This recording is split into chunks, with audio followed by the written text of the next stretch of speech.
like, Diva. oh my God, I was so sick. Sick of what? They say it's a stomach virus going on. It wasn't the stomach. I just Good evening, everyone. really for me. I was. This has never happened. What? Good evening. Good evening. Are you not? Can they not hear you? No, they don't hear me. Good evening, everyone. Welcome to the Orange County School Board's regular meeting scheduled for Tuesday, October 24th. Thank you so much for joining us tonight. We're going to have an exciting evening. Board members are attending either telephonically or in person, so let me take a quick roll call, beginning with Vice Chair Gallo. Good afternoon, Madam Chair. Good afternoon. Member Farrant. Good afternoon. Good afternoon. Member Gould. Member Gould is not with us yet. She is at the County Commission for an important vote affecting one of our schools and their stadium. So we'll be seeing her when she can get here. Member Felder. Yes, top of the evening. Good evening. Good evening. Dr. Kester Dental. Good evening, Chair. Good evening. Member Byrd. Good evening, Chair. Good evening. And Member Salamanca could not be with us today. As a reminder, all board members will not be engaging in outside electronic or digital communication during the meeting so that we can focus our full attention on the matters before us. To my fellow board members, district staff, and members of the public, when speaking, please make sure your microphone is turned on and speak directly into it so our YouTube audience and Orange TV viewers can hear you clearly. And again, thank you for participating. We will begin with a moment of silence, and then I'll invite you to join us in the Pledge of Allegiance.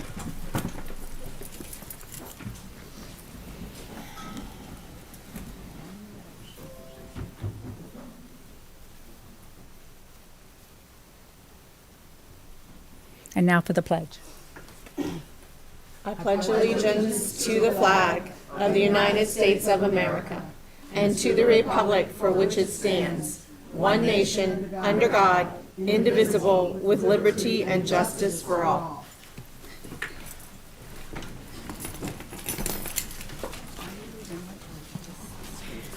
We have one outstanding recognition that will kick us off tonight. I'd like to tell you a little bit about Piedmont Lakes middle science teacher and basketball coach Bernadine West.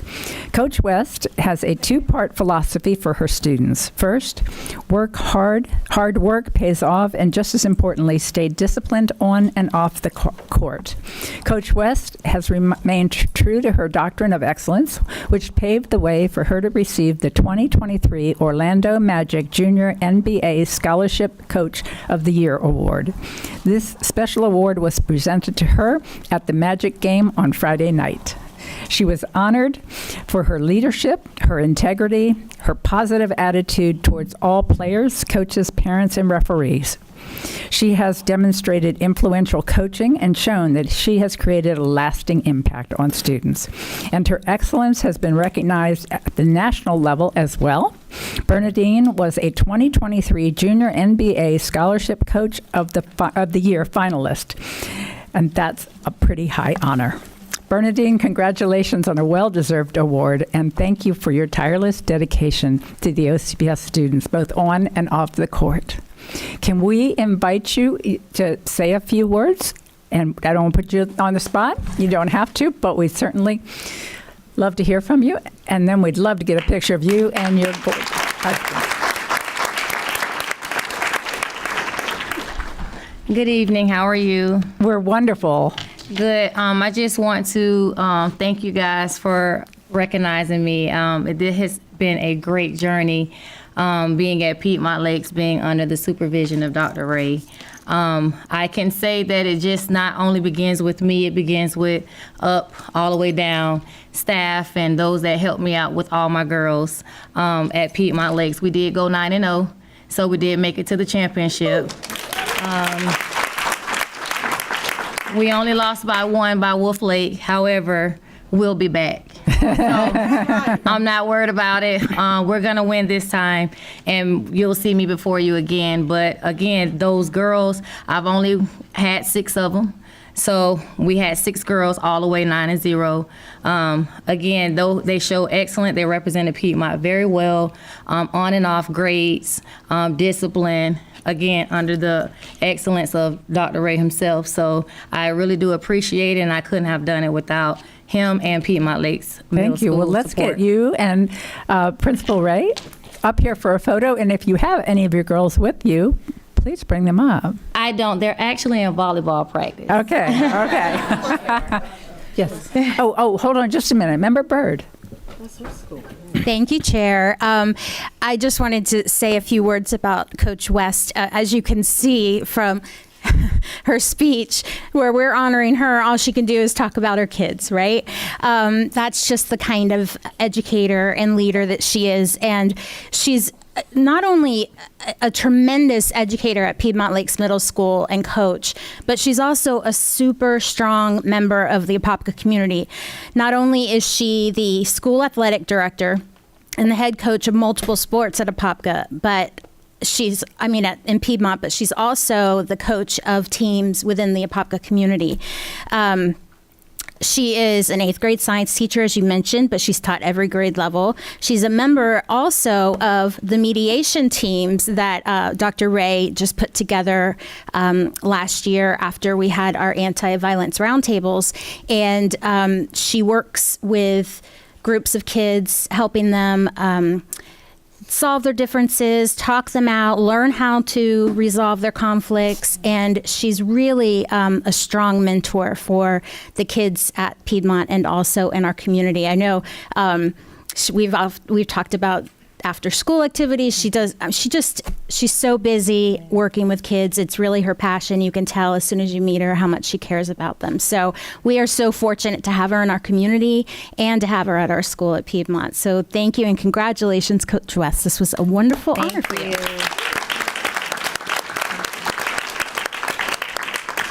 Okay, if we can get you and Principal Ray up, we'd love to get a picture.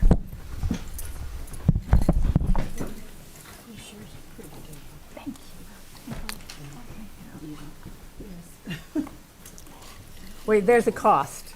You don't get a picture if we don't get a picture. Oh, yes. Congratulations. Congratulations. So proud of you. Congratulations, So awesome. baby girl. Yes. Yes. It's wonderful. Oh my God. Got your hair. I know. Yeah. That's awesome. I'm here. I love it. Yeah, right. Well, I hear a little one. Did you hear a little voice? Sorry, I heard a little voice.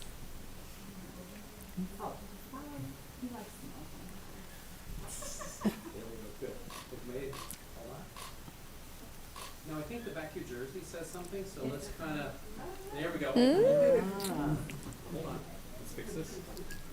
There we go. Ooh, and what if you guys are like number one? Yeah. Number one. And you can turn and look toward your school. Yes. And you guys point to her. Hold on, we gotta fix the numbers again. We get issues. You got issues. You got issues in We have general. lots of issues. Good. And we're out of time. Okay. Oh yeah. It's on. We're out of time. Congratulations. Congratulations.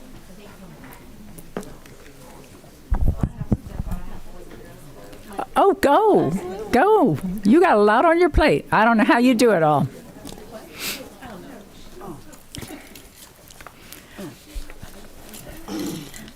All right. Dr. Vasquez, do you have any newly appointed administrators to recognize? I absolutely do. So we are going to start with Aaron Albert, who is going to be the new principal at Orange Center Elementary. Thank you very much, school board members, Superintendent Vasquez, and staff for the opportunity to serve at Orange Center. I'd also like to thank my family who's here with me tonight, the community of Orange Center, as well as my former principals, Ms. Ivory, Dr. Brooks, Mr. Dobb, and my numerous mentors in OCPS. Thank you.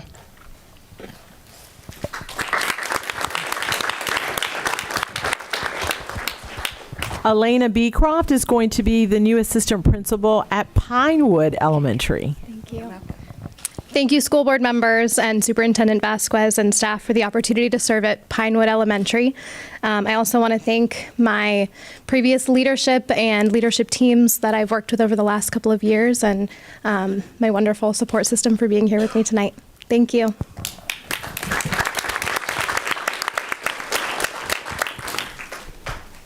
Brittany Brockmier is the new assistant principal at Windermere High School. Thank you, school board members, Superintendent Vasquez, and staff for this opportunity to serve at Windermere High School. I also wanted to thank Mr. Martinez and Dr. Padawana and Mr. Leftegas for mentoring me the last few years.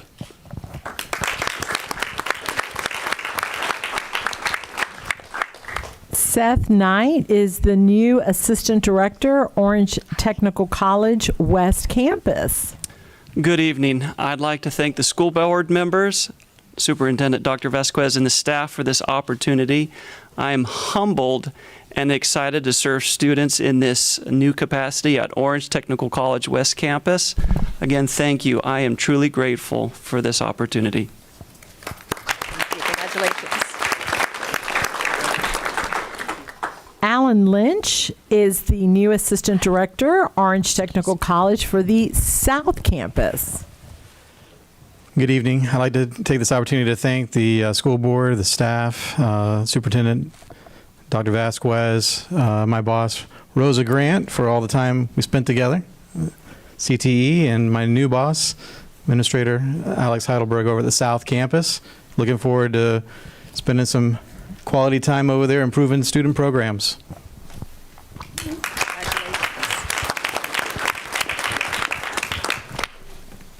Diana Mitchell is the new assistant principal at Killarney Elementary. Thank you, school board members, Dr. Vasquez, and for this opportunity to serve at Killarney Elementary. I also want to thank my family and friends for being here, as well as my mentors that I've worked with over the past couple years, as well as Dr. W for this opportunity. Thank you.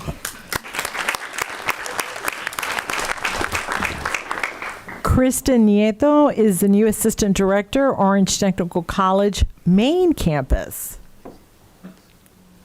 Oh, there you are. Hi. Sorry. Here you go. Thank you, school board members, Superintendent Dr. Vasquez, and staff for this opportunity to serve at Orange Technical College Main Campus. I would like to thank all of those leaders who have supported and mentored me over the years, and that includes Dr. Michael Armbruster, Dr. Rosa Grant, Mr. Alex Heidelberg, and Mrs. Anita Gentz, and Ms. Carol Tingley. I want to give a special thank you to Dr. Felicia Boyd for this opportunity, and my family's here with me tonight, my husband Julio, my daughters Brianna and Jasmine, and thank you, Superintendent, again, and school board members, thank you for the opportunity to serve, and I'm excited.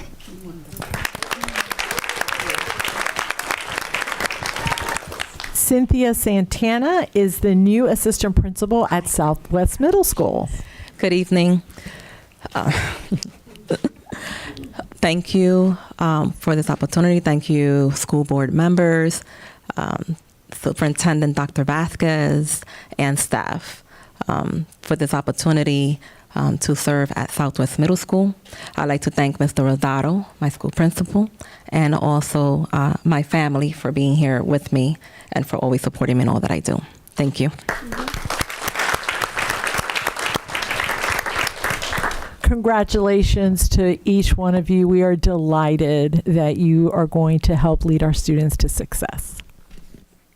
Thank you, Superintendent. If we could get all of our appointees up to the dais, we'd like to get a quick picture. And then if Frank thinks we can handle it, we'd like to have all the families join them. Fantastic. Good. Okay.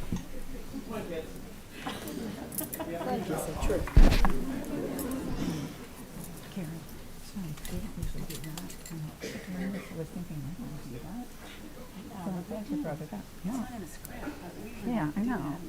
Hey, Erin. Yeah. How you doing? It's like mind reading or something. Congratulations. Congratulations. That's awesome. Very exciting. My mama's maiden name is Mitchell, too. That's a great name, yeah.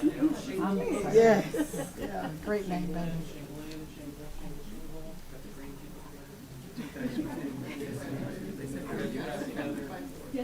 We're gonna have all the family up in just a minute. You can wait right there. Don't go far. Don't go far. Don't go far. Slide down a little bit since they brought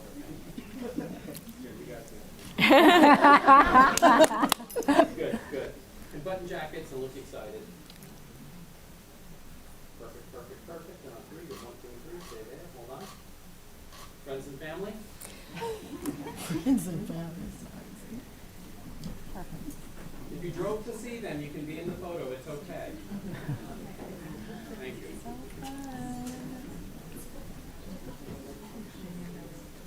This is an exciting time. Oh, it is. I know. Yeah. I have that shirt. I like that shirt. I have that shirt too. Mm-hmm. Who did you want? All right, there are some friends in the audience. They're coming. All right. Come on down. If you're wearing green, apparently you need to step forward. Yeah. Thank you for squatting. If your knees are good, you can squat.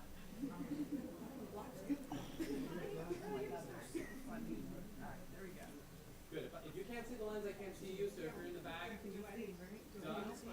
No. Good, good. Look up. I'll give you guys a little extra. Hold on. See how you look. Good, good, good. Thank you. Great job, everyone. Congratulations.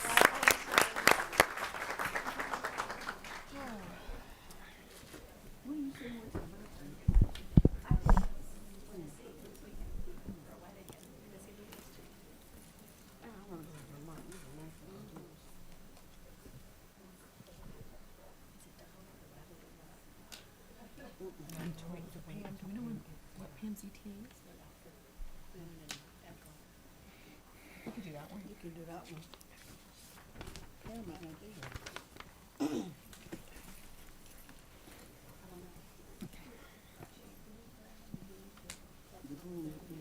that. All right, we have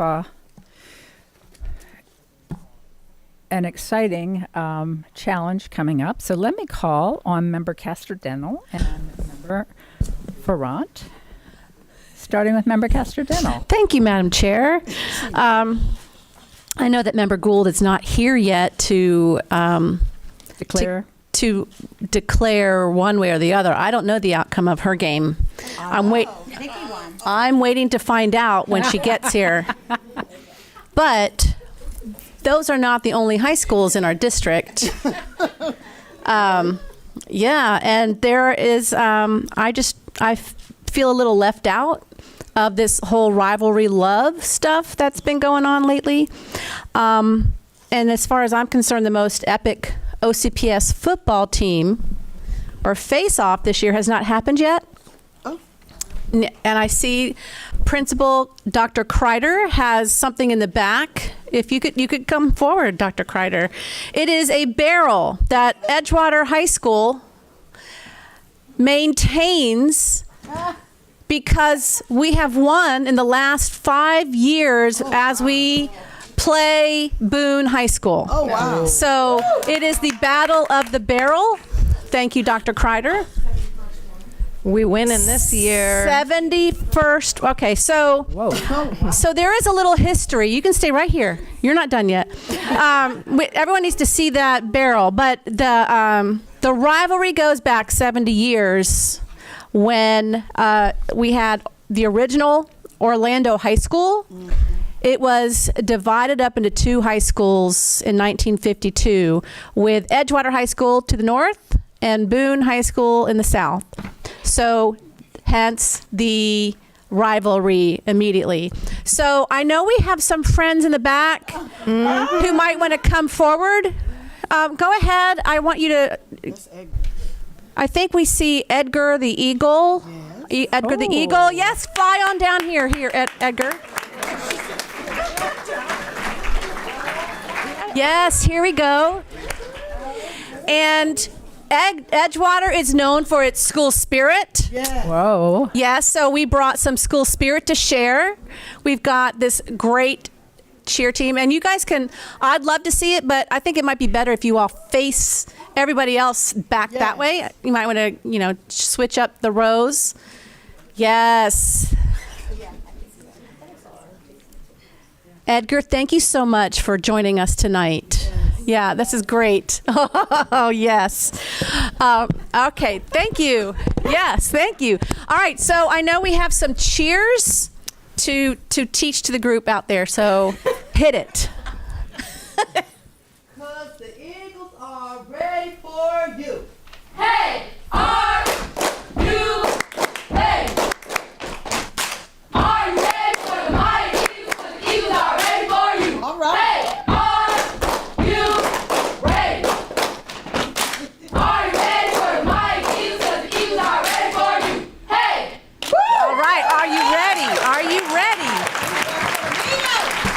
right, that's great. Now I have, you can stay right there. I know you probably have a lot of cheers, but hold on, I want to give a little more information. I know that Member Felder was a teacher at Edgewater High School. Woo-hoo! That's right. I was. And we also have Dr. Bridget Williams, who was our deputy superintendent. Not only did she go to Edgewater, or she graduated from Edgewater, but she wore her black and red today too. I don't know if that's just a coincidence. Oh, yes. She That was even low, said Bridget. that, don't tell anyone that she's involved because she might lose her job. But anyway, I taught a student also, Chris Leary.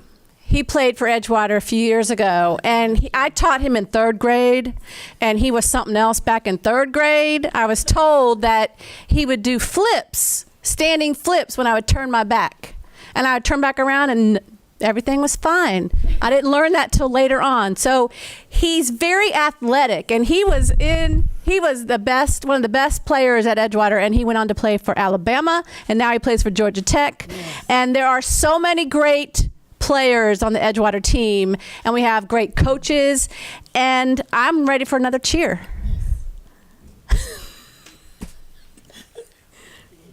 G-O, let's go! G. All right. Let's go! G-O, let's go! G-O, let's go! G-O, let's go! G-O, let's go! G-O, let's go! G-O, let's go! G-G-O, let's go!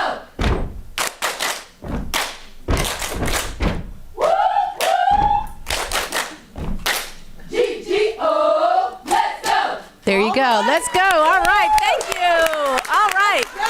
So, thank you so much. And I just know that this is going to be yet another Edgewater win on November 3rd.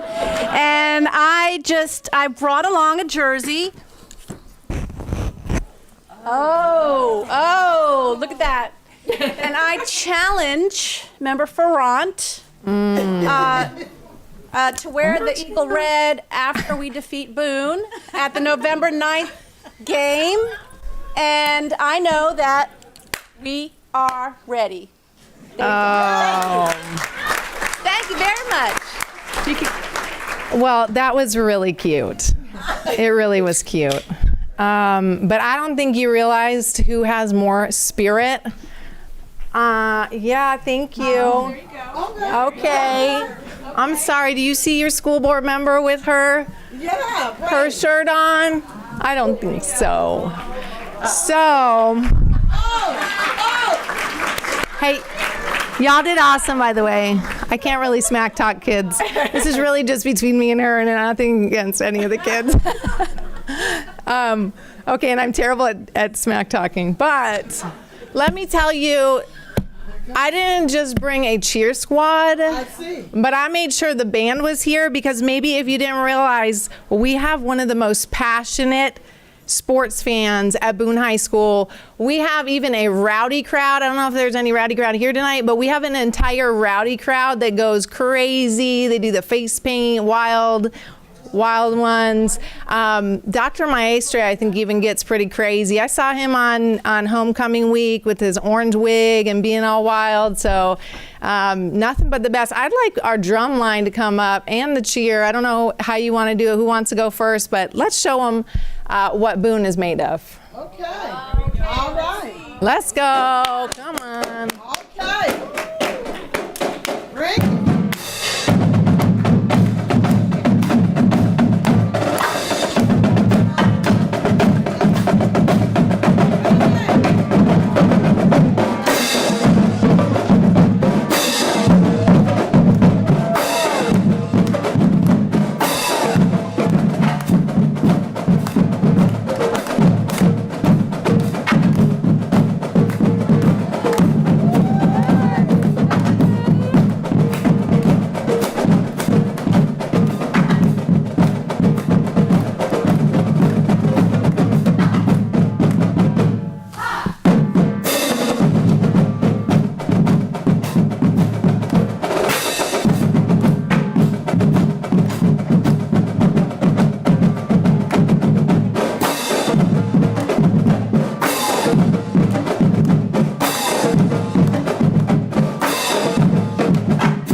All right.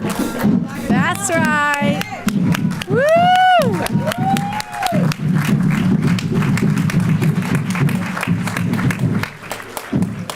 By the way, I don't know if you've been keeping up with the homecoming game, but Boone defeated the team they were against, which is another one of my D3, so I won't say them, 69-0. Oh. So I'm sorry. Edgewater is going down this week, okay? My husband and my oldest son are Boone alumni. And I have a daughter who's about to be a Boone alumni. So we are very invested in Boone. I've been watching these games. I know kids on the team. You're going down. So I have no problem. I have no problem with this wager. You're going to be wearing this jersey. Okay. Next school board meeting. All right. Well, I think we have a wager. I think you're right. You're going down. I don't do good if I lose. Go get our picture, and we'll bring our own rowdy crowd with us to the Boone game. So we come down there. Okay.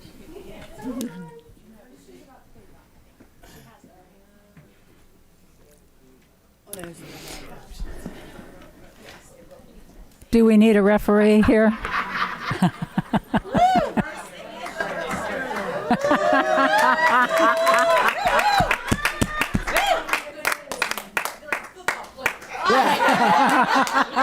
Great time, somebody.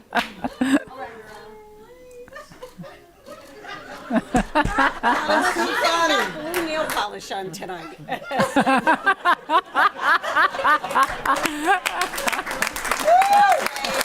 All right. Okay. Well, and just in the nick of time, Member Gould has arrived. Member Gould. I know you were taking care of some stadium business as it happens, and I think it's time for an announcement here. So, Member Felder, Member Gould, who wants to take the lead here? Well, now. Good evening to all. Yes, Board Member Gould. Do you remember? Challenging me to wear a West Orange jersey at tonight's board meeting if the Warriors won the Orange Parade game. Oh, you do remember? Yes. And did you see what happened in the game on Friday night? Yes, it was a long game, 0-0 for a minute, then 3-0, and then we finally won. So, remember Gold? I want you to stand up and show the people that pretty jersey. DP. DP. Yes. Okay, Member Felder. I forgot my cowbell tonight. I did my best to annoy her on Friday night with my cowbell. What a great night it was, though. I so enjoyed spending time with Member Felder and actually both high schools because, you know, until very recently, even though she was a teacher there, DP was mine for 10 years. So there's always a little piece of me at Dr. Phillips High School.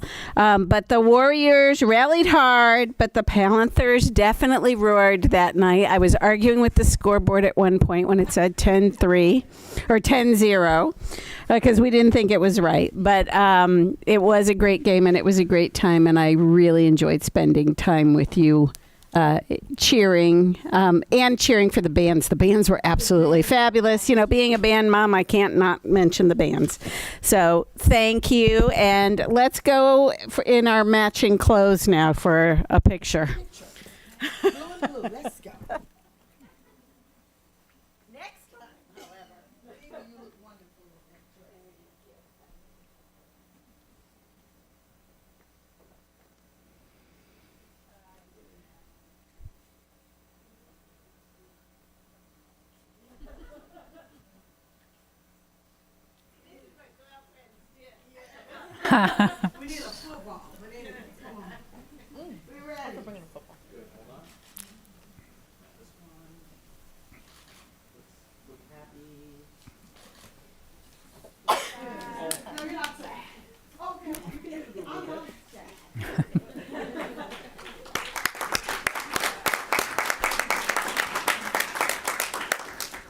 All right, so stay tuned for our next meeting to see how this next challenge goes down.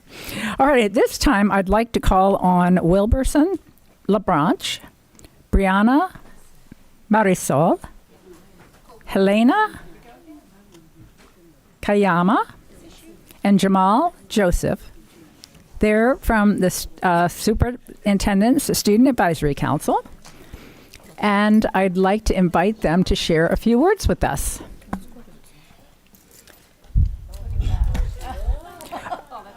Oh. Oh, wow. Evans.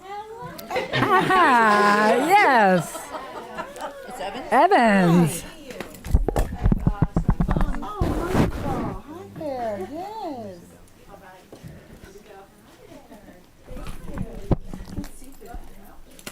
Thank you. And representing Evans High School. Welcome. Hola, mi nombre es Brianna Mariscal. Bonjour. Nom is Jamal Joseph. Jambo, Janae Yelena Kayama. And hello, my name is Wilberson LaBranche. We've come here to share our plan of action in improving the sense of belonging at Evans High School. Pride, determination, and perseverance are the pillars of success in our community. At Evans, the words pride, determination, and perseverance are not just empty words. We truly mean it. We have been tasked with fostering these words to create a stronger sense of Trojan family. The first component we are going to utilize to increase our sense of belonging is Game Day Friday, which consists of games like Uno, Jenga, Connect Four, and more. Students tend to socialize with the same group of people repeatedly or not interact with students at all. But with the integration of games, the question at hand is, who doesn't like games? Having games set up at lunch tables encourages students to interact with new people. Students will challenge teachers to a game of choice. This adds a component of competition, but also allows them to get to know each other and bond. Last Friday was our first Game Day Friday, and over the course of A and B lunch, we had over 200 students and 20 faculty members participate. And I would like to give a special shout out to our Trojan Hub, our community partnership school, for providing the games for this to happen. Awesome.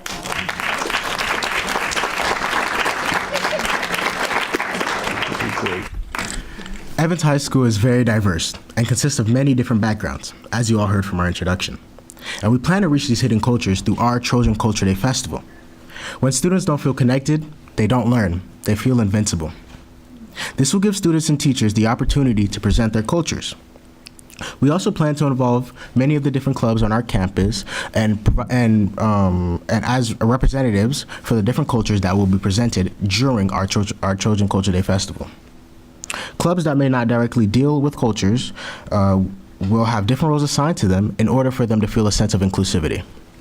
Our principal, Ms. Nelson Warren, collaborates with us so that we can be creative and innovative with our plan to increase the sense of belonging at 4949 Silver Star Road. With her support and our pride, determination, and perseverance, the Trojan family will be stronger than ever. And I have one last comment. Dr. Castor Dental, we would like to challenge you to a game of Uno on our, yes, on our Game Day Friday on November 10th. Do you accept? I accept, and I don't think you realize what you just did. I don't think you realize what you just did.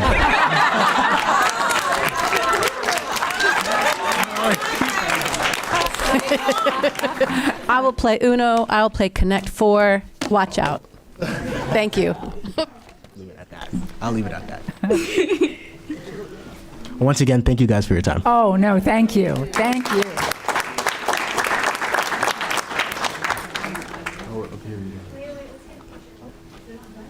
Yeah. Thank you so much for allowing our students to come up and present to you, school board chair and board members, our most esteemed superintendent as well. And we just shared a little part of our Evans family with you this evening. We also have our NJROTC with us. If you could please stand, NJROTC.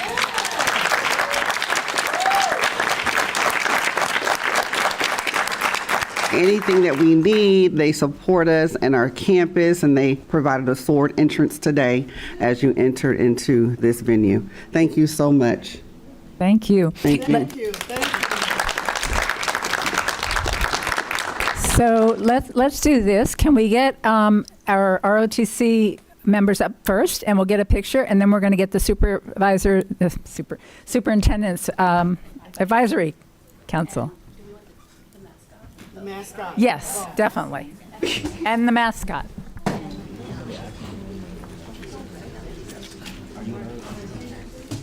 Yeah. Do we have any ROTC teachers here? If so, come on up and join us.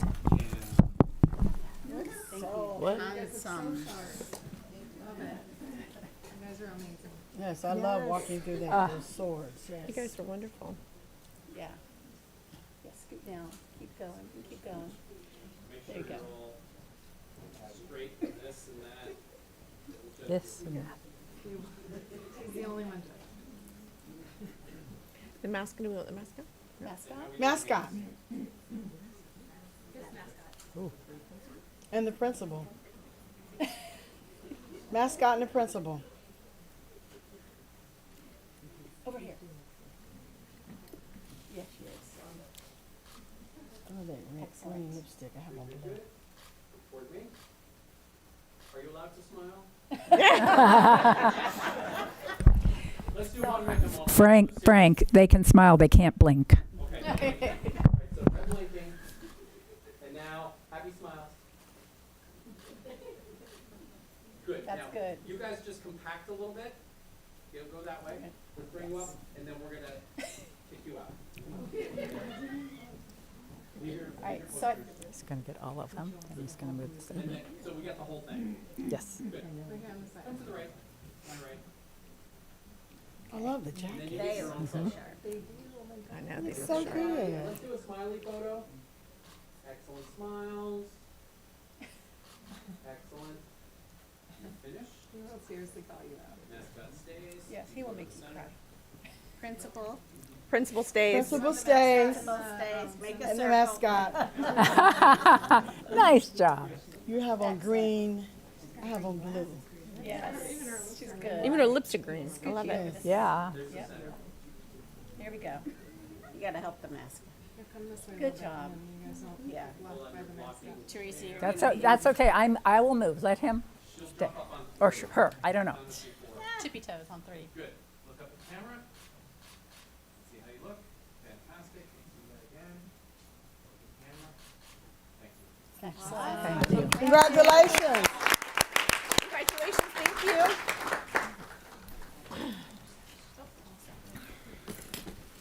All right, next, I believe that Ron Pollard, president of OSPA, is here, but I understand he's waiving his time.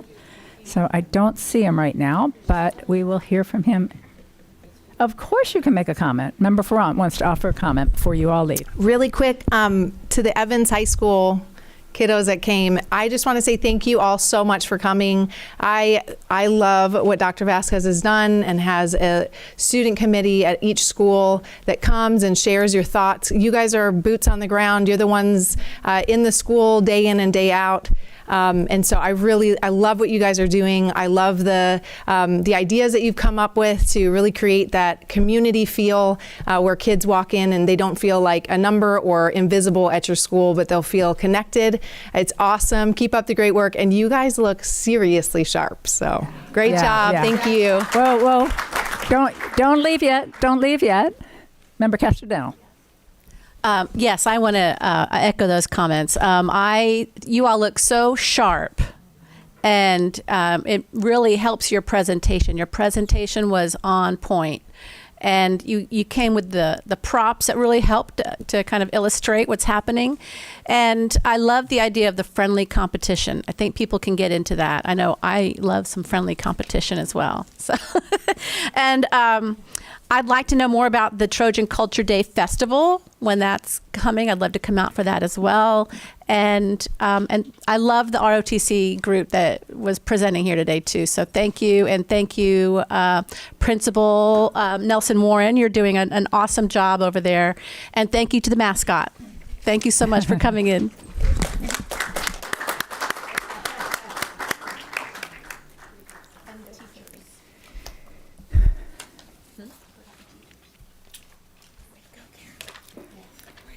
All right, now I'd like to call on Clinton McCracken, President of the Orange County Classroom Teachers Association. Welcome. They're a hard act to follow. They are, that's true. Good evening, Chair Jacobs and members of the board.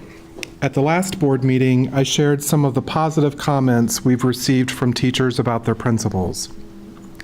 While I think it's important to recognize where things are going well so that good things continue and maybe even spread to other places, we also have to take a very hard look at where things aren't going well. We'll soon be sending you feedback we've received from teachers about specific schools and principals after I share them with Dr. Vasquez. It's a long document. The vast majority of the comments we've received are that teachers are feeling beat down. And many of the problems shared aren't ones that can wait for a task force or a committee meeting to discuss. They're immediate concerns. No employee is going to stick around in a job where they're constantly disrespected, micromanaged, and overworked on top of being underpaid. Based on the many concerning comments we've received, I have 5 things that I would recommend to the board. First, please read the feedback in its entirety, but understand that it's limited. These are the voices of your teachers. However, please understand that as many people have written their concerns, that many more have called us or have shared their stories with us during our school visits. What you'll be receiving is just a sampling. Second, please take action. Visit those schools that are mentioned, but please don't announce yourself before you go. You'll get a song and a dance. Just as I've been visiting some schools with Dr. Vasquez, I would suggest that we visit some of these schools together. Let's talk to the teachers there and see why they're feeling beat down. Third, I would recommend each one of you host a teacher roundtable for your district and invite CTA to participate so that our teachers know their union and the school board members are working to address their concerns. However, keep in mind that most of our teachers are now on an annual contract. They feel limited in what they can say in person because their principal can just non-reappoint them at the end of the year. Receiving a letter that says the school requires a different match for the instructional team can cause a teacher to quit the career that they love. Some have shared that they're so afraid of retaliation that they won't even complete our anonymous form. Fourth, many of our principals need training on how to be a good leader. I've recommended an amazing trainer to Dr. Vasquez who specializes in principal and other leadership training. I've been through portions of his training myself, and I found it meaningful and inspiring. The priority needs to be how can we improve in order to retain our teachers. I just have a few more comments. Keep going. Fifth, take things off teachers' plates that are unnecessary. They're overwhelmed and they're pleading with us to help them. There are lots of ideas on what we can do to improve. For example, forcing teachers to prepare lessons to role play in front of their peers during PLCs is unnecessary and it's demeaning when what teachers really need is time to plan. Thank you. Clinton, thank you so much for being here, and thank you for those suggestions. Yeah, it's easy to tell us what's wrong, but it's very helpful to be constructive and tell us how we can start improving it. All right. We have a number of proclamations. Pardon me? Oh, no. I'm sorry. Yes, of course. Guy, I'm so sorry. I think I skipped right over you. I sure did. President-elect of the Orange County Association of School Administrators. I am so sorry. No worries, no worries. Sometimes it's easy to look right over me. Oh, no. That's... Greetings, Chair Jacobs and school board members. Dr. Vasquez and Dr. Armbruster have done a terrific job of focusing our efforts as OCPS, as People First, one OCPS organization. It takes a triangle of support between administrative, instructional, and classified to make the work happen and to make every person's why become a reality on a campus each day. As any new initiative is being proposed, one of the concerns OCASA members have is who will be the staff member to manage it and bring it to life. Whether it be an academic program or a discipline initiative, who will be the champions of these programs, and does each school have the appropriate staffing levels to be able to accomplish these tasks with fidelity? We want to make sure that as the number of initiatives grow, that the board considers the people first in these decisions so that we don't continue to simply add more work to our workforce. One aspect to consider is that not every school has the same positions at their school. For example, just recently, not every elementary school had an assistant principal, leaving the principal as the only administrator. We applaud our superintendent and our board for seeing the importance of including this position in every elementary school, and I'm proud OCASA helped to champion this. The same can be said for counselors, security guards, instructional coaches, discipline clerks, you name it. There truly is no stock staffing package at every school. Every school is different. And in fact, this can be a great talking point when you speak with principals. To highlight one example, discussions have been ongoing for quite some time regarding walk-through metal detectors in our secondary schools. If the board were to determine that there would be a need to go beyond the handheld wands that we currently use, our OCASA members would want you to consider the people needed to implement such a new undertaking. Because if the current staff on duty in the morning were to shift to working metal detectors, then the rest of the campus is not being supervised. Certainly a change like this would take not only a hardware investment, but a people investment as well. Will additional staff be included in the plan, and how will they be paid? And will it be enough to entice them to arrive on campus an hour earlier at 6 a.m. to be ready for the first bus that often drops students off at 6:25? To be a people-first organization, it is important to learn from the people who make the work happen. It is for this reason that we ask and perhaps challenges seem to be popular, that each board member, that they shadow not a teacher, not a principal, but I suggest you shadow a security guard. There is no better way to understand the work that is done on a campus than to work alongside and speak directly to personnel charged with the security of a campus. This will give each of you a lens into the important facet of a school in order to advocate for our CASA administrative members so that they have the tools necessary to keep your constituents safe. Ultimately, though, with any initiative, it is the people on a campus who need to make it work, and we ask that you consider those people in your decision-making. Thank you for your continued support. Thank you. Thank you very much. Member Casterdental, is this from before? Member? It's for now. Oh, thank you. Thank you very much. I recall when I was serving in the legislature, anytime we had a bill, there was an analysis. And it provided the cost that this bill would impact, and often staff.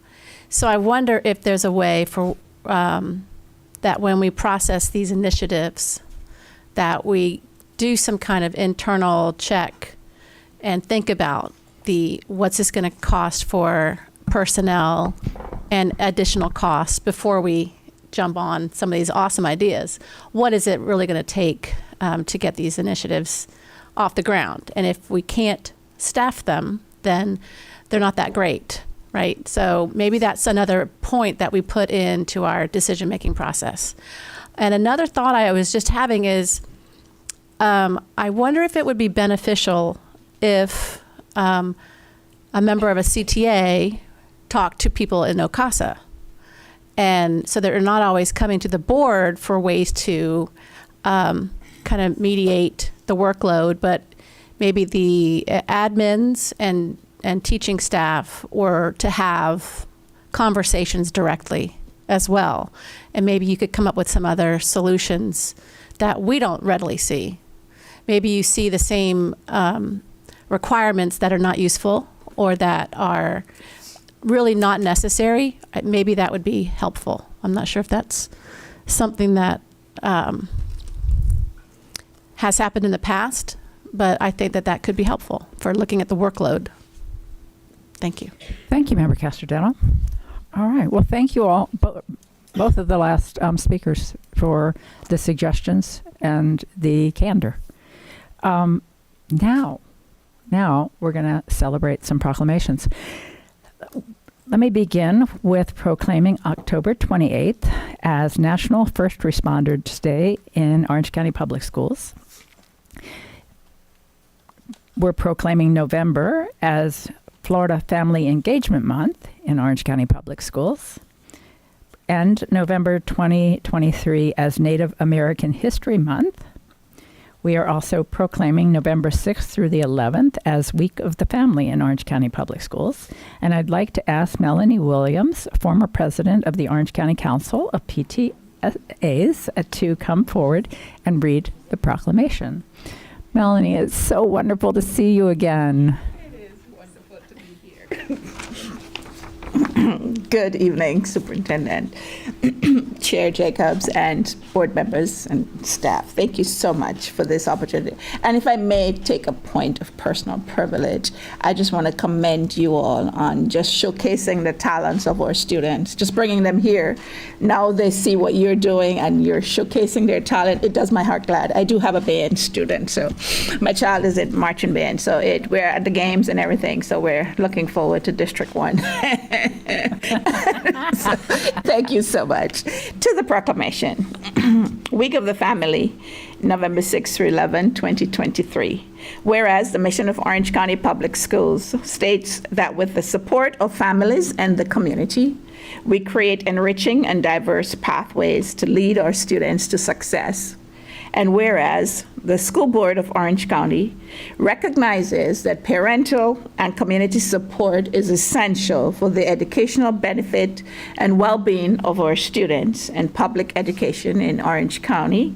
And whereas a goal in our strategic plan includes an engaged and invested community. And whereas on and between November 6 through 11, 2023, Orange County students and their parents are encouraged to recognize, renew, and celebrate their bonds and family life. Now, therefore, the School Board of Orange County, Florida does hereby proclaim November 6 through 11, 2023 as Week of the Family in Orange County Public School. Signed by Chair Jacobs and Superintendent Vasquez. Thank you so much. Thank you so much. And thank you for all you've done for our schools over the years. You've been just a remarkable leader and a great team member. Thank you. Thank you. I do need a picture, Frank. Absolutely. Yes. We do have two committee members. Yes, please. Absolutely. Don't be shy. Have you met Melanie? Shy? I'd be like calling you shy. Wasn't that event with Maria, the panel, was that hysterical? I know. That's so funny.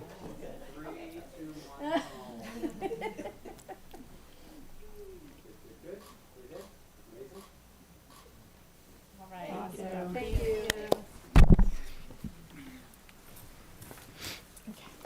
All right, we are proclaiming November 6th through the 10th as National School Psychology Awareness Week, November 6th through 10th as Holocaust Education Week, November 13th through the 19th as National Apprenticeship Week, November 13th through the 17th as American Education Week, November 13th through the 17th as National Philanthropy Week.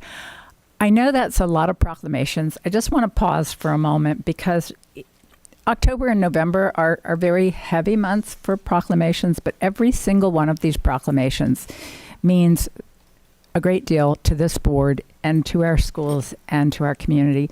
So as I read them, I hope you will take away some thoughts as you go through the next week about each one of these proclamations and how important they are to our community.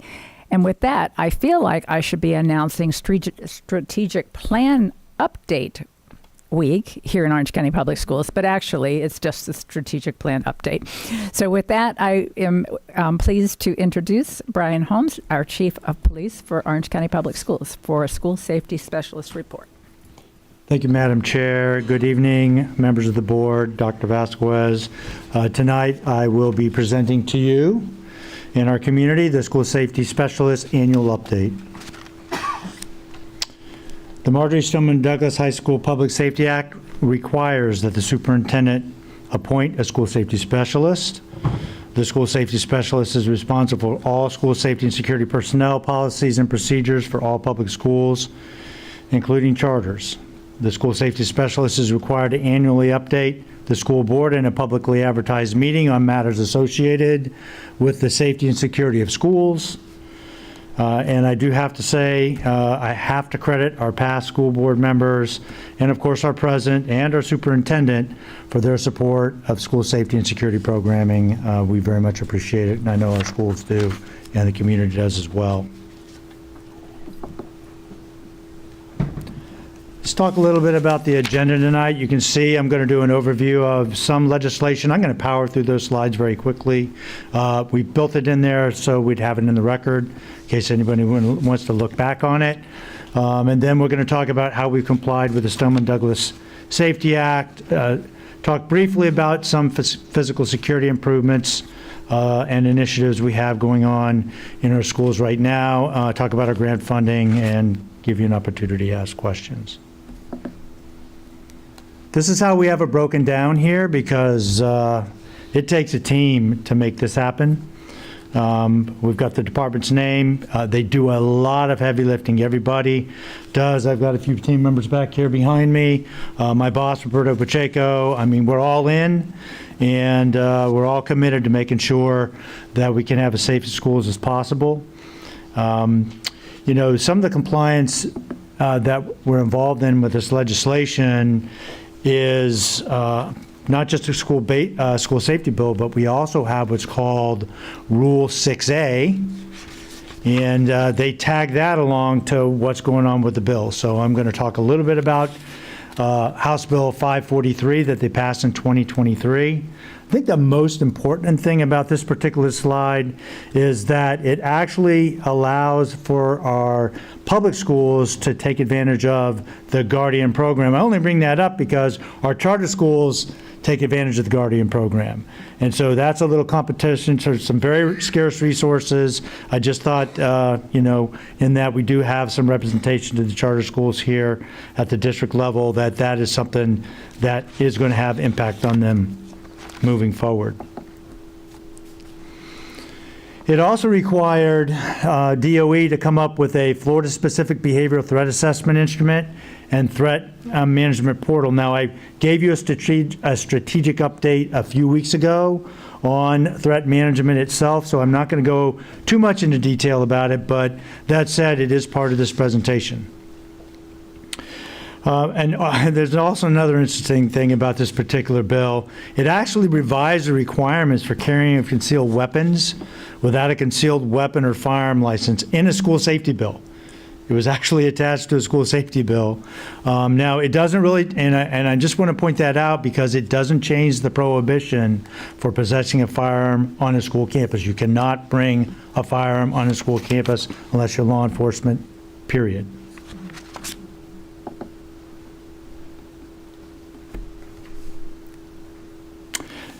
Now to the Florida Administrative Code changes. This is Rule 6A 1.0018. And one thing it touched upon, it had a big impact so far this year. It expanded the requirements associated with the conducting of safe schools and the drills and the requirement to review those. So I have the the pleasure of being able to look at all of our drill reports and review them and see how things are going in the schools as they report them out. It also changed the number of drills. Remember last year, active assailant, we had 1 every month. That's been reduced to 4 active assailant drills per year, 6 fire drills per year, and then 2 weather, or we like to call it shelter-in-place drills. Yes. Don't want to go too much into threat management. Again, I've gone over this quite a bit. I do want to say this, though. I've got an amazing team of people that work with and for me. Deputy Chief Randy Durkee has spearheaded this effort along with Dr. Julie Joseph from Student Services to train our school-based threat management teams and the entire leadership of those particular teams. So far, we have trained a total of 758 school-based threat management team members. We should have a total of a little over, almost 1,500 trained by the time it's all said and done. So we're about halfway there. We knocked out some of the SROs over the summer, which is very, very difficult. We have an off day coming up here shortly, and we're going to take advantage of that and train some more SROs. We got Safe Schools helping us with that.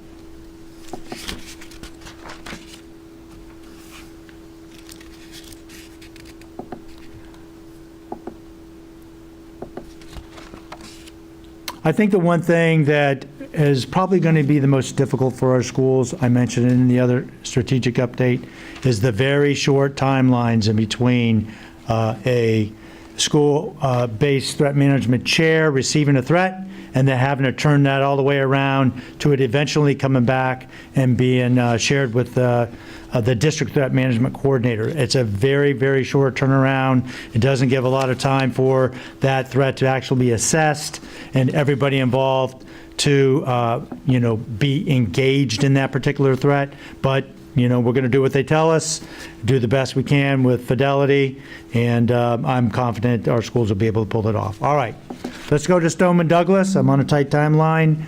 I just want to make sure we've got actions taken. You can see it right underneath it where it says Safe School Officers. There it says action taken during 22-23, and then down below, the next bullet down, major bullet, action plan during 23-24. The next several slides are going to show you that. What we're trying to do is tell you what we did last year. I've got to report that out, okay, those initiatives, how we did, and then what we're working on now because we're well into this year, all right? We're well into 23-24. So we have a lot of stakeholders involved in this, SROs and all of our law enforcement agency partners. We have 9, besides district police, which is 10 law enforcement agencies providing SRO services for our schools and law enforcement services. They're a good example of stakeholders. We interface and act with them regularly. You actually have 260 SROs and 39 SRO supervisors that you reimburse for their services. School-based threat assessment teams. I talked about threat management. Well, let's look back over our shoulder. Right now, we're involved with the CSTAG model, not the threat management model. We had to carry that out to the end of the year. It goes through December 31st, then the big shift. January 1st, we're on to the new model. So that's why we're involved in this training right now. That's why we're getting ready for it. And I hope we hit the mark. I think we will. Again, more about threat assessment. And last but not least, the only other thing I want to mention to you about this, the original statute on this required what we call the Core 4. You absolutely have to have a school administrator, somebody with mental health background, instructional, and a law enforcement officer on your school-based threat management team. Can't just be a guardian. It has to be a law enforcement officer that has access to FCIC, NCIC, criminal history information, et cetera, and so that's really an important aspect of it, and every agency and every school is engaged and involved in that for us here in Orange County. Got to brag on my mental health team. I say they're mine because we work together on a lot of this together. They successfully met the statutory requirement of training over 80% of staff in youth mental health first aid by July 1st, 2023. They actually trained 18,195 school-based staff. Yeah, that's a heavy lift right there. That was 87% of our school staff. Great job, Mary, and your team. This is more about the drills and some of the work that our team from Safety and Emergency Management carried out over the 2023. I think if any of you had an opportunity to attend Preparedness Days, hosted July 18th through 20th in 2022, and they did the same thing this year. We had Preparedness Days again this year. Again, we're looking back over our shoulder and what we've been doing this year. It was a big deal. They did a fantastic job on it, and there was a lot of community engagement in that particular training for our school administrators and our community, for that matter, our law enforcement community and fire. Actions planned for 23-24 with Safety and Emergency Management. It's going to be a heavy focus on conducting an exercise to test the district student reunification plan. That's the big one right there. Conduct workshops on it, prepare for it, and then carry out that exercise. Looking forward to it. It's exciting stuff for us.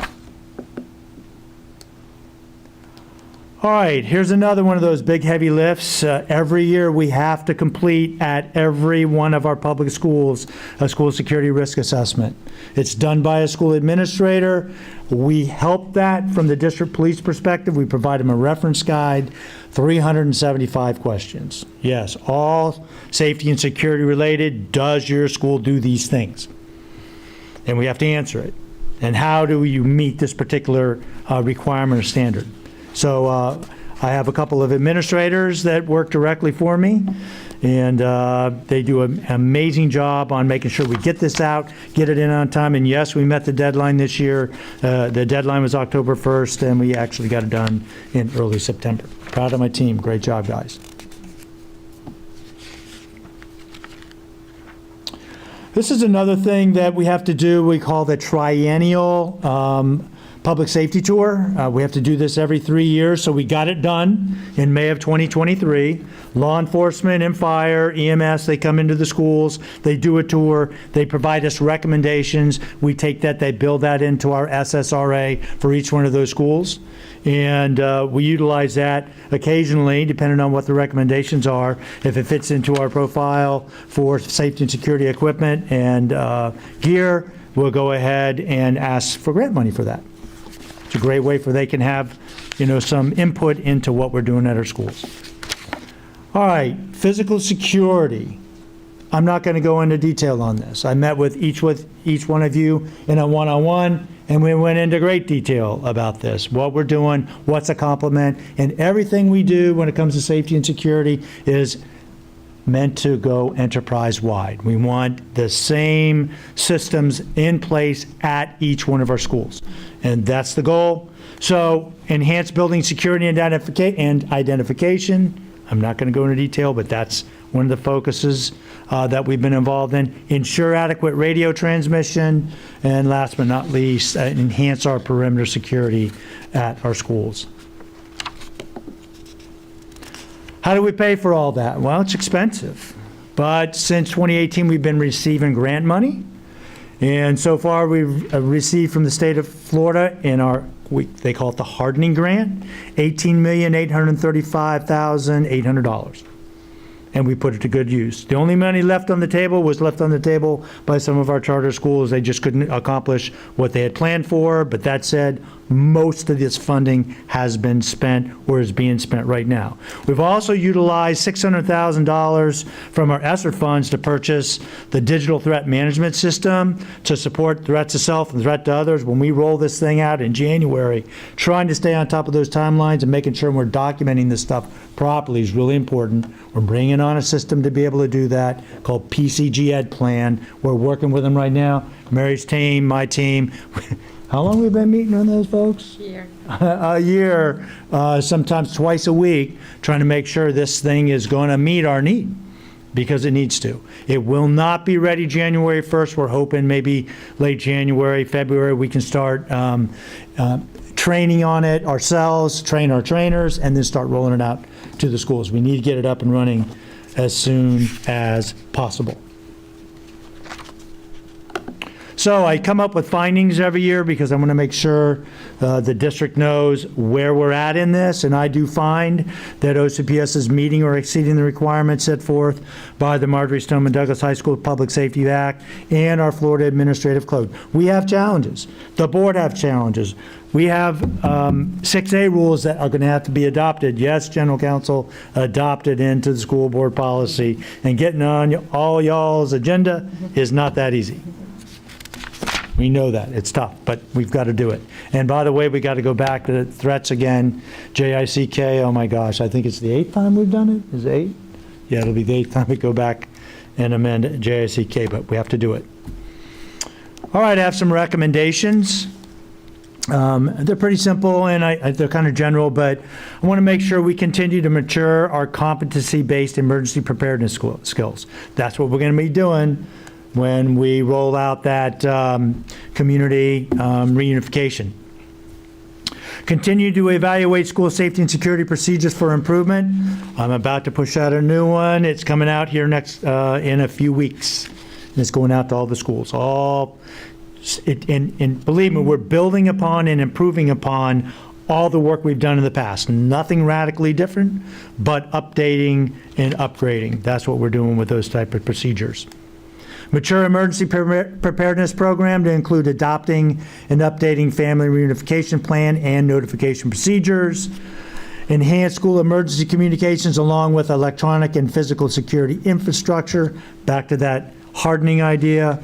Continue to conduct monthly threat management training to ensure our new school-based threat management team members receive training. That's after the first of the year. Anybody new that gets, and we have churn in our schools, gets new that gets assigned to one of the threat management teams, they have to be trained within 60 days. So we're going to have to stay on top of that, offer trainings every month. Integrate the public consulting group's digital lead plan threat management system upon its availability in early 2024. And last but not least, and certainly not least, implement a weapon screening pilot at our high schools. And I think I made it in 15 minutes, Dr. Vasquez. Yeah. Did you time that? Was that your 15 minutes or was that Chief's 15? Yeah, I was just trying to figure out by whose measure I think it was that 15 minutes. It was 15 in my clock Yeah. here. All right, let me call on Vice Chair Gallo first. Thank you. Thank you, Madam Chair. You know, I have to say this first. First off, it's very unfortunate that they had to put concealed carry in a bill that was meant to protect our students and our staff. And I know that Stanley Parkland, who was a supporter of this bill, the groups down in South Florida were happy when they merged those two bills. They could have kept that as a separate bill and left it alone, but that's neither here nor there. So I have a couple of questions. The resiliency standards, what subjects are those going to be taught in? I'll have to defer to Mary on that one. Hi. So you've got two things. You've got the resiliency mandatory instruction, which is what that 5 hours of mental health instruction used to be, is now resiliency. So for 6 through 12, those standards are being taught through our resiliency days, our Red Ribbon Week, and in our social studies classes. So that 5 hours, it covers those resiliency standards. For our elementary school, the resiliency standards actually have not been approved yet. We still have character education standards that elementary schools following, and so they have the resiliency standards, but they won't go into effect. If you read them on CPOMs, they won't go into effect till next fall, but that would go into that elementary health course. Thank you. Thank you. And then I want to say that I know I'm very proud of Orange County. I know that we've worked really hard, as you pointed out, Chief Holmes, long before, well, Pam was here, but long before the rest of us were on this board, after Sandy Hook, that there was a lot of work that went into making sure that our schools were safe. We implemented a lot of safety programs. You had to have your license. You had to get buzzed in. So we did a lot of that before the Marjorie Stoneman Douglas massacre happened. I went down there, and Chief Holmes knows this, I went down there 2 weeks ago. They were doing the final tours of Marjorie Stoneman Douglas, and they asked legislators and school board members and really anybody at school districts near and far. There was people from Oregon, Utah, Georgia to come in and just kind of bear witness. And then they went over just the colossal amount of mistakes that were happened on that awful day. And it was awful. It was heartbreaking. It was awful. The amount of mistakes that were made, the decisions that were made, things that could have changed, that could have just mattered. When lives mattered, that mattered. And the things that didn't happen was really heartbreaking. So I'm confident that these bills, well, some of them are taxing, have made our school district safer and have made our students safer and have made our teachers and staff safer. And so for that, I'm thankful for the advocacy that they've done down in South Florida and for all that they've done to help us be a safer district. Thank you. Thank you, Vice Chair. Member Farrant. Thank you so much, Chief Holmes, for sharing all of that with us. I do have to say I'm super grateful that the assailant drills have been minimized. I think kids definitely can get it in, is it 4 now? Yes. I think they'll remember it. It's definitely intense enough. Our concern is drill fatigue. Yes. You just get burned out on it and you don't really care, right? Mm-hmm. So we needed to have at least 4. I think that's fantastic, Yep. and they can be more effective with less drills. I agree. And I know this board has talked about that before and just the impact that it's having on our kids, especially ESE kids or kids who might be more sensitive to those drills. So super excited to hear about that. I did want to ask, I don't know if this pertains, I guess, but gaggle, is this all part of, I wanted to ask just a few questions, or maybe if you guys could do a little research and send that back to us. But how much, speaking of like extra work, I just wanted to see how much extra work that is putting on our staff at the schools. And is this pertaining to this, or should I leave this? Oh, you've got, oh yeah. Okay, how much does it cost? How are we paying? And then when does it renew? Dr. Vasquez. We will send the cost and renewal data to all the board via email. I don't want to speak without having the exact dollar amount. I can tell you that there is a lot of extra work on our administrators with gaggle because they receive the alerts based on, they receive all of the alerts. I want to be careful what I say. So we are looking at whether there is a method or an avenue for us to further refine the alerts. What are the drawbacks or things for us to consider when we do that before we commit to, continuing beyond the current contract. But it has alerted to students who they have been Baker Acted. And so, what is the cost of one life that you may have saved or several? And I believe the board has received that data. But the answer is yes, it's a lot. It's more work on them. Okay, that's what I had thought. And so I do think it would be beneficial to just check and see I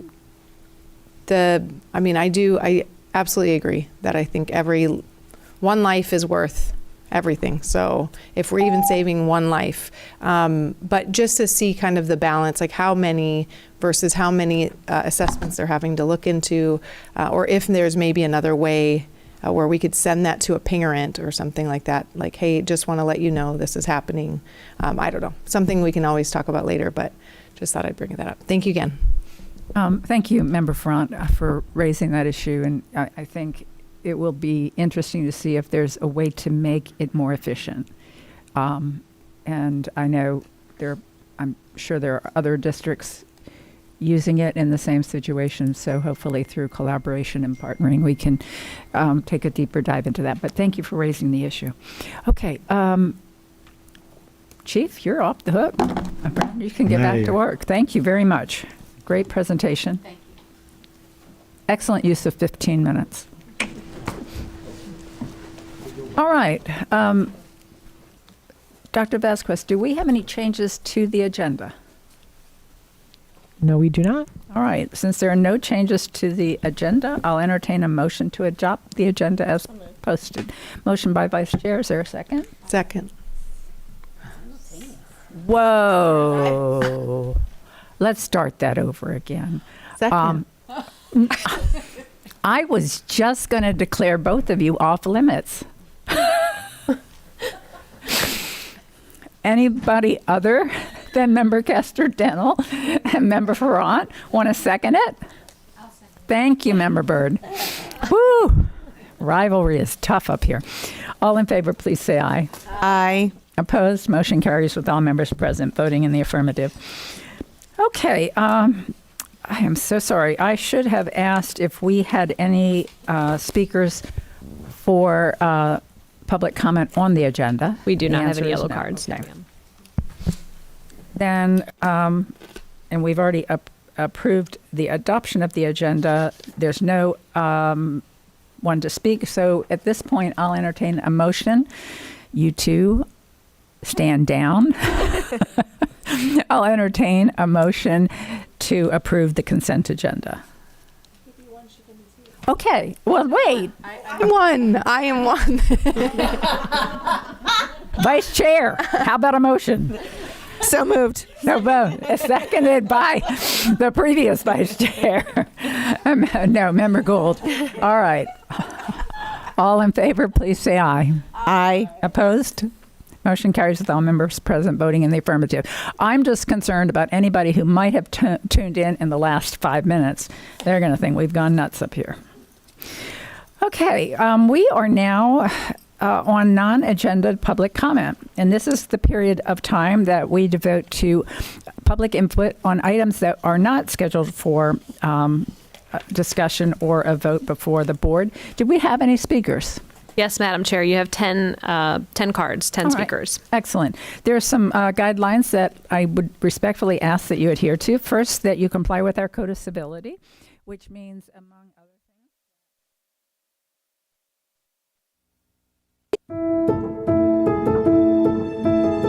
Miss Glover's second grade class is practicing ELA. This is going to be our last one. And it's Haley's turn to answer. Every single person on Earth has a brain. A simple sentence. Way to go, Haley. Way to go, Haley. With so much meaning. I would describe Haley as resilient. There are many things she has to overcome each and every day. She doesn't complain about things and she works hard. Since day one in kindergarten, she has wanted to do it all herself and be just like everyone else. Despite being born blind, that's exactly what Haley has done. Chapter 2, the challenges. From reading and writing. It is... to going on adventures at recess with her classmates. Come on, guys, we gotta explore the whole field. And everything in between. Knock, knock. Who cares? Boo. Boo-hoo. Why are you crying? It's Halloween. Haley is persevering every day. I'm special because, well, I can't really do the same things you can, but I can do it in a different way. Overcoming. So this is the map of the classroom. And adapting. So you are sitting, let's see, right here. With a no-quit attitude. I know the world is going to be full of tough, hard things that I have to get past. A strong message. I can't give up. I need to try again, and I need to try harder. From an even stronger little girl. Yummy. That has everyone listening. Sure, she's different. She can't see, but she's the same as all of us.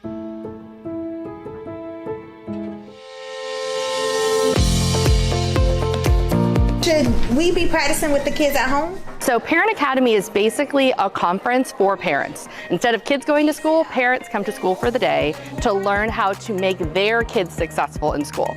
We offer lots of different sessions for people to pick from, but if you're anything like me, really hard to learn when your kids are pulling on your shirt. So we offer a youth academy where kids can go learn and have a great day while their parents are free to ask questions of the district. What about poetry? We're very adamant about our children's futures, and so we made it a point to be as involved in their education and any meetings, meet and greets as possible. Today's theme is a guide to a successful school year. So we have transitioning to kindergarten, transitioning to middle, transitioning to high, navigating the school year as an exceptional student education parent, which can be a challenge.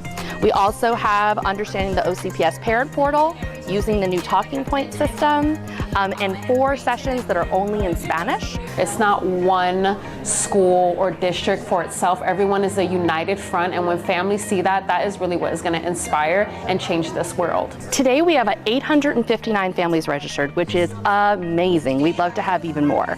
But the number one reason people don't come to Parent Academy is because they don't think we speak their language. So what I want people to know is whether you speak Spanish or Russian or Chinese, every single session is closed captioned in over 100 languages. Education does start in the home, absolutely, but we can't do what our educators outside of our 4 walls can provide for us. And if we can just meet them in the middle of that, it'll just bridge beautiful relationships. We do what we do so our children have it better than us. And every single person here who puts this together, that's what they want. They want their children and all the children in OCPS to be successful in whatever success means to them.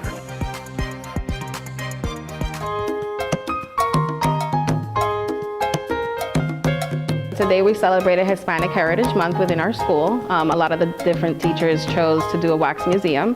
The children either were a character from Hispanic heritage and shared about all their history. Hi, I'm Sotomayor. I was born in Puerto Rico. Then they got to dress up. Some students chose to do a country of Hispanic descent and learn about their cultures and the diversities of their foods and music and things like that. When students were coming in, I was nervous. But when people started pressing this button right here, then I got more confident and I felt much more better. I just kept on practicing overnight and over again. It's important to know that, people who come from your background also made an effect in history, and them getting to know, people that look like them or came from the same country that they did impacted the United States in different ways is eye-opening for them, that they can make a difference too. I like drawing myself, and Frida Kahlo is an amazing drawer, and I want to be an artist when I grow up as well. So she inspired me to believe in my drawings. Hispanic Heritage Month is like when you're celebrating and like trying to learn different things in different languages. It's inclusion. I mean, we need to understand where people come from and what their points of view are and what their upbringings are. We're not all raised the same, so it's important that we have that background knowledge to coming in together in a community to understand each other.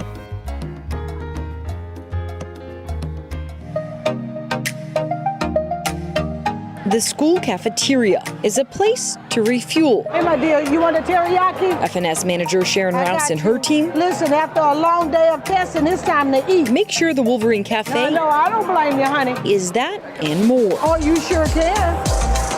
You think you did okay on your testing? I hope so. You have a marvelous day. This is my passion, seeing the kids every single day. They may not get this meal. They may not get the love. They may not get the attention that they desire every day. So I'm here for them, me and my team. So when it was time to level up the menu items in celebration of National School Lunch Week, they didn't hesitate. Well, today is our wing bar. We have the General Toso sauce, we have the teriyaki sauce, we have the Mandarin orange sauce. And let's just say the students enjoyed it a lot. Hey, how good isn't it? The wing bar, that was spectacular. Impeccable. Great, you could say. My friends, they all liked it. They were taking my chicken. They were taking other people's chicken.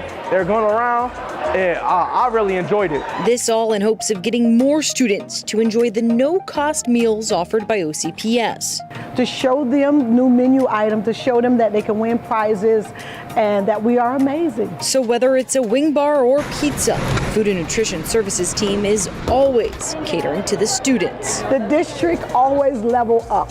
They always thinking outside of the box, and we always involve the students. Efforts that don't go unnoticed. They want to make things better, and that takes heart to want to make things better. I appreciate it. You're the best. Yes, thank you. Yes, thank you. Thank you.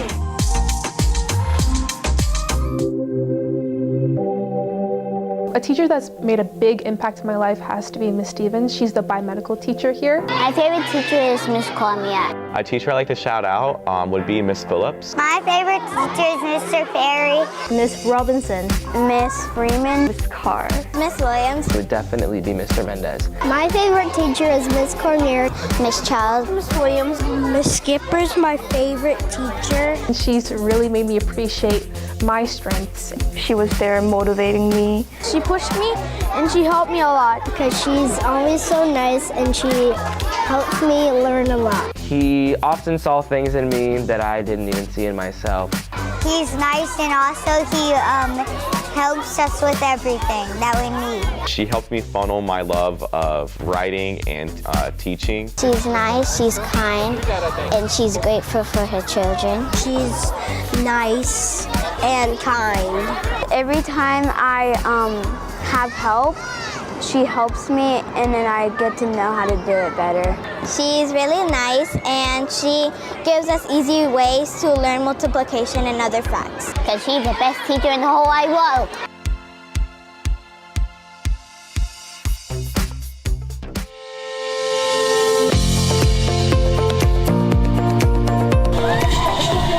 It was a big week for teachers and students across OCPS.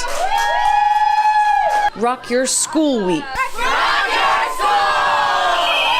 Rock Your School is one of the ways that you can engage students in content. Our teachers aim to be, and this year, of course, with the lessons provided by the district, it helps them to set the stage for that topic that may be a little bit challenging, to hook that student's interest into the learning. That excitement for learning filled the hallways and spilled into the classrooms. Swimming into our new story. I love the fact that we get to show a glimpse of what our teachers aim to do every day, which is setting the stage to engage, to keep students interested in learning. It's thanks to teachers like Lainey Clowers at Dream Lake Elementary who go above and beyond to make magic happen. So we went and got pool noodles, and we cut one pool noodle in half and we hot glued it, and then we bought this net on Amazon and then we just connected it. So we're going to use our pool noodle soccer net. Her resourceful ways create an educational environment these students won't forget. I got out of it good scores on my tests. It's a lot of fun for the kids. When the students walk through that door and they see my room transformed into a putt-putt golf or soccer field, the noises, their faces, the smiles, that is why I do it. It just lights me on fire, and that's why I come here every day. A flame that will carry on throughout the rest of the school year. The students, yes, they're going to enjoy it, and then they're going to love school even more. They're going to be, oh, I can't wait to see what Ms. Clowers is going to do next.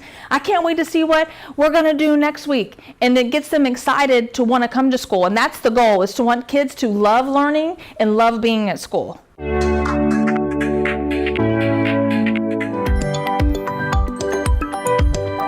Hello, I'm Aruna Schraker, and I am the TSR at Bridgewater Middle School. I've been with Orange County Public Schools for 17 years now. As a technology support rep, you have to fix things that you plan for and train for, and you have to play a little jazz music, and you gotta fix things you've never seen in your life. When you have a challenge like no brightness on screen, and you can get to the end of it, and you can hand that to someone, and you made their day a little bit better, that's a really good feeling. You always have to be aware of the time. So taking a look, it is 7:44. So lost laptop I dealt with. 3-image laptop I am working on finishing. We have to hit room 654 for a mic. That's solid. Yeah. 631 for a smartboard issue. And we have to move a printer because the people love to print. I try to keep a positive attitude because when you're faced with never-ending emergencies, everyone's issue is the most important thing to them, and they all need it to be solved immediately. So you have to have a pretty good sense of humor and relate to people in order to just balance it out and not go crazy. And that's done. Okay, time is now 9:04. So what I'm trying to do now is stock up for anyone who has any problems with their laptop specifically. Whether that problem is with their laptop not starting, they don't have a charger, you're good to go. So no fine. No fine. If they're a brand new student, whatever your issue is, I need to have everything in this room to help you. So this class is a tech support class, and the teacher is our media specialist. What we do is anyone with a laptop issue during our available class periods, 1st, 2nd, and 5th, can come down and we'll help them with whatever laptop issue they have. The thing that makes me show up every day, yeah, I'd say it's that feeling of helping someone.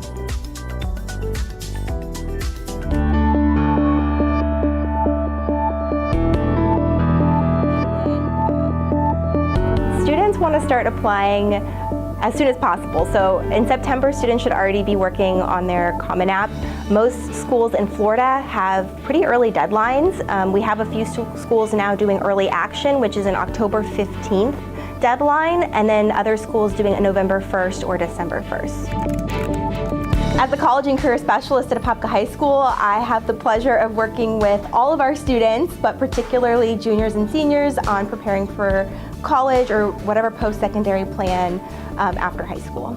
My college and career specialist, Ms. Stevenson, has really helped me guide through deadlines and telling me what specific thing I should be working on at the current moment, like whether it's college essay or recommendations. There's a huge benefit to using the Common App. There's over 1,000 colleges and universities on the Common App, so it lets the student apply to multiple colleges without repeating the profile information over and over again like we used to have to do. I think it's so important to connect with your teachers and create this really close relationship with them, because they're the ones that are going to be writing your recommendation for you. So you don't want them to get a template and do fill in the blanks for you. The most important thing besides just getting started is there are multiple paths to the same destination.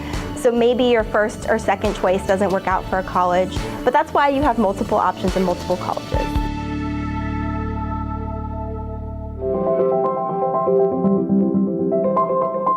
Hi, I'm Josh Vandergriff. I'm the athletic director here at Edgewater High School.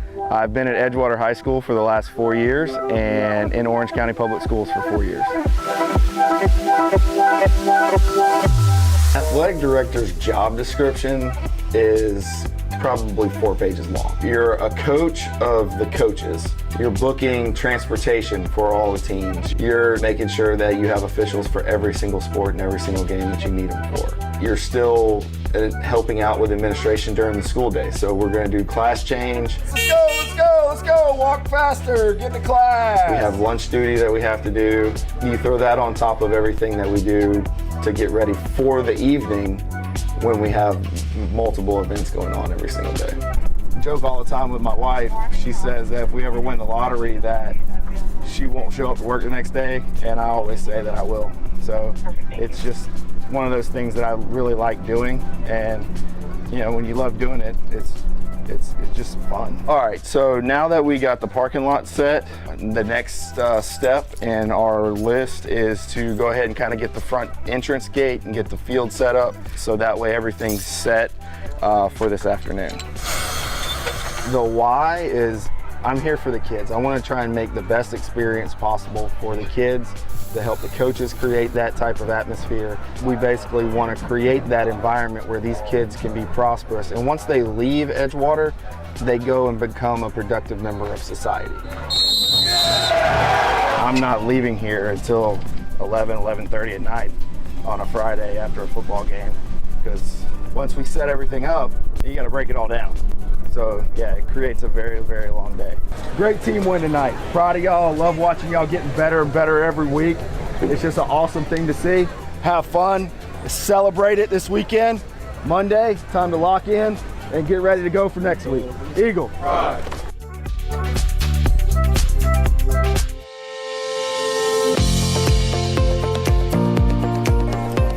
King, how much do you want? You want two, 1? Give me $200 bill. We all learn best by play. It is the mode of learning for a 4-year-old. So what you have behind me is a dramatic play experience. It looks like a dollhouse. And so we have 15 of those, and they will be going out to VPK programs all over the county. They can go to the ATM. They create oftentimes their own transactions when they're in here based on what they've experienced with their parents, what they see. They can save, they can invest. They take it, they go to the grocery store and they shop. And not only the grocery store, there's the animal clinic, there's the restaurant, there's the doctor's office. So they're aware that everything has a cost.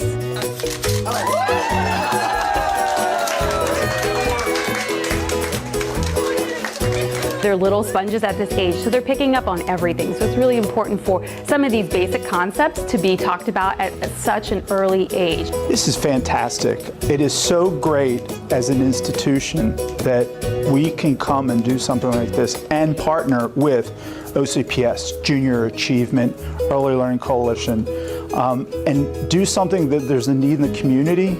No one is doing something like this. This is the fabric of everything our society is built on and the fabric of everything that every individual does. So it's important that we put a high emphasis on how to save it, spend it, manage it, invest it.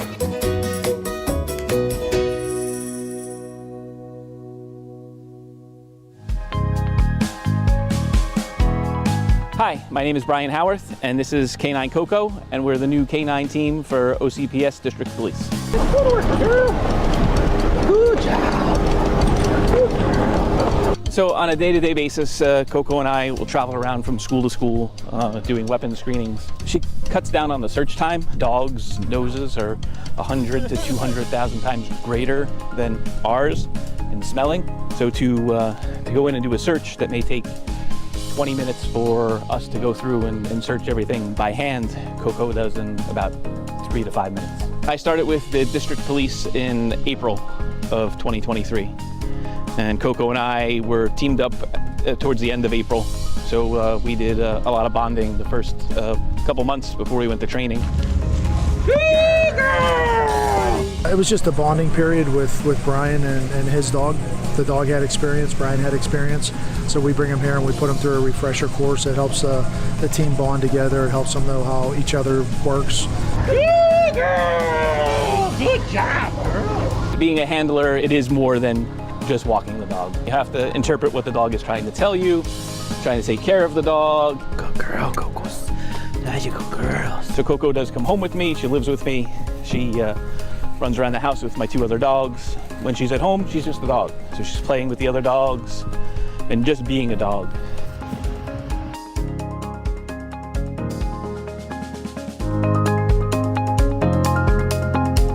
Here in the kids' closet, we provide over 4,000 clothing items to students, and that's just clothing, not to mention our hygiene items, school supplies, and backpacks. We give out clothing items to all ages, so that's pre-K all the way up to grade 12. So we need to keep in stock as many sizes as possible. Right now, we're really low on tops, and so we need as many tops to come in for those lower sizes because our elementary students are growing so fast. These supports are available for our parents and our students so that they can succeed and then end the cycle of homelessness or housing transition here in Central Florida.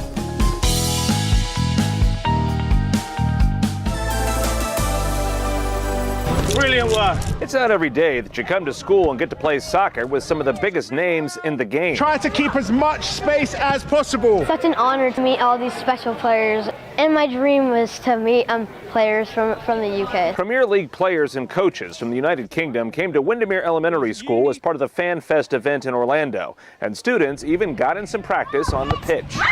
We had all the mascots from the Premier League. They got to take pictures with the trophy. The kids were just over the moon. They did it for 4th grade and 2nd grade. This is all part of the league's effort to bring soccer-themed activities to students in the U.S. As part of that, the league partnered with education technology provider EverFi to deliver free teaching resources to schools, which focus on health and wellness, social learning, and being a good digital citizen. We're partnered with OCPS schools to come in and help show students the importance of this type of whole child education to carry through for the rest of the school year and the rest of their lives. The idea, though, is to not only spread the love of the game, but to inspire a passion for sports, to get kids up and get them moving. It helps them academically. If kids get their energy out, get their wiggles out, and then go back and sit in the classroom, they're able to focus more. Some kids, they don't enjoy the academic side, but they love the sports sides. The league coming out here was getting kids to play soccer that haven't normally played soccer. Maybe they fell in love with it. Maybe they're going to sign up for a league now. I mean, just getting them engaged and moving, it's fascinating.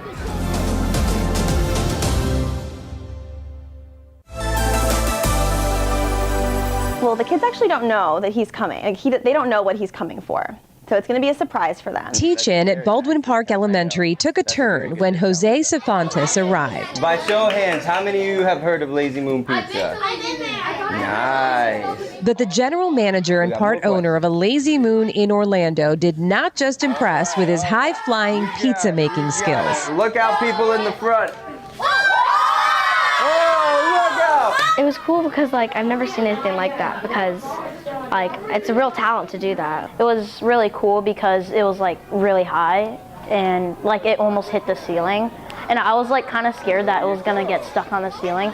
It was also his story that resonated with these kids. 13 years ago when I started, what I told my boss was I would love to own and run something like this. And I was just coming in as a dish person. He was a dishwasher and he built his way up, so that's really inspiring that you can do that stuff. Jose's work ethic and determination were the real lessons. It's so important to do something that you love. Whatever you're doing, whatever you're setting your mind to, you should really care about it and have a passion for it. And it's very possible he just met a few of his future employees. What do you want to be when you grow up? Probably a pizza maker. Get to make pizza at Lazy Moon.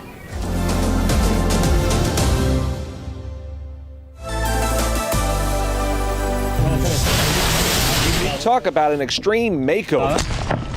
A fleet of 1,500 volunteers from Trend Micro set out to spruce up Orange County schools.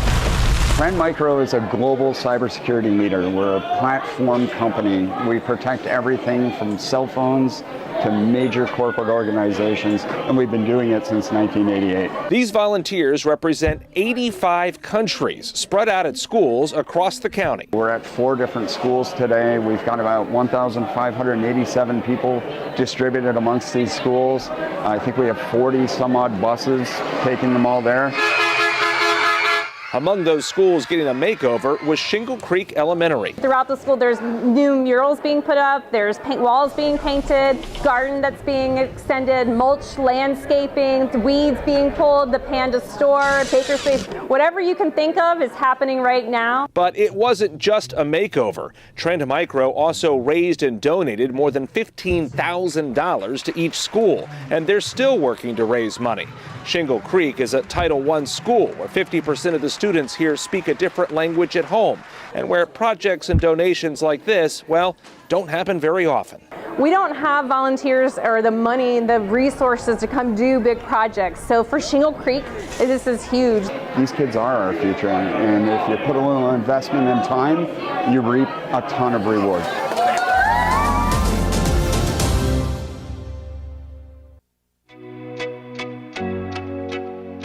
Hi, I'm Jim Waters. I've been a Master AC Tech for OCPS for 23 years.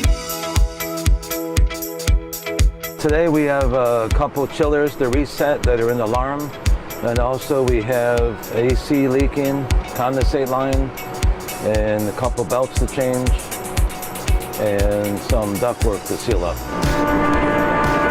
I love coming to work. It has its challenges, there's no doubt, but it's a great place to work. To see the smile on these kids' faces, and they get the air going for them, it's rewarding. Now we're headed back to Winter Garden to the OTC West Side. Some may call it West Side Votech. There's a couple of rooms not cooling over there, so we'll go see what's going on over there. Oh, it was a bad run capacitor for the fan motor, so you're up and running. Thanks so much. Yes, sir.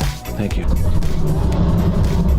It's just great to have a team that you can work with, interact with, joke with, and it makes the job a lot more fun, and the day they go by faster, and you go home happy. When the air is working, then everybody's happy.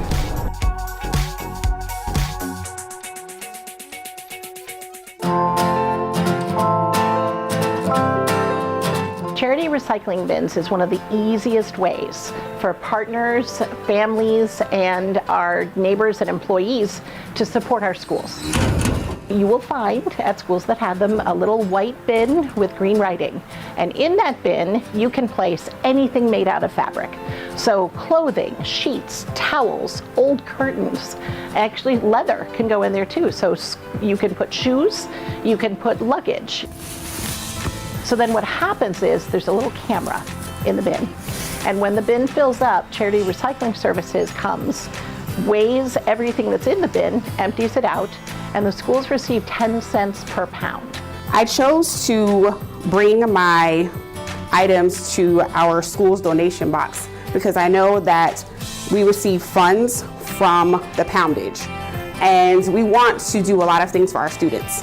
So we have a lot of things planned for our school this year, and we want to reward the students for their hard work. What an easy way to show how much you care about our kids and you care about our community's future, because they are tomorrow's leaders. We need to make sure they're as prepared as possible and that they are meeting their full potential.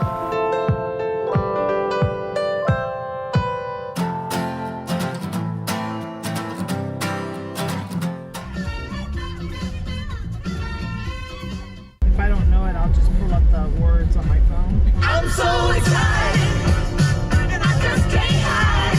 And the haters gonna hate, hate, hate, hate, hate. Never gonna give you up, never gonna let you down. I like this Rickroll. Shake it off, never gonna run around and desert you. Sunshine in my pocket, got that good soul in my feet.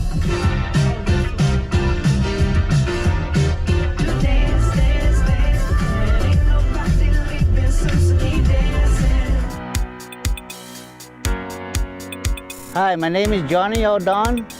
I'm a trades tech at OCPS Grounds Department, and I've been here 8 years now. Morning, Ms. Lone. The earliest we clock in is 5:52. Then I'm gonna take attendance now.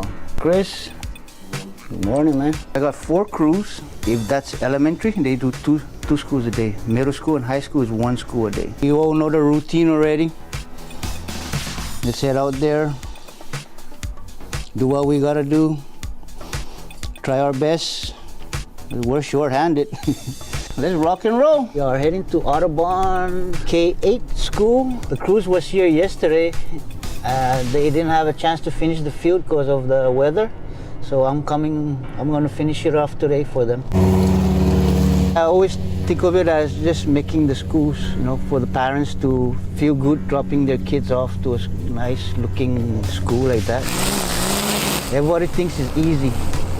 Doing lawn landscaping, everybody thinks it's easy. But to tell the truth, it's not. It's an art. In our area, there's only 12 of us, and we have over 60-some schools to maintain. We have to be at school at least twice a month. That's from trimming hedges, edging the sidewalk, weed eating around the light posts, every little thing. I just love what I do. I don't sit behind a desk all day long. This is fun for me. Drive around, meet new people. It's almost like an adventure.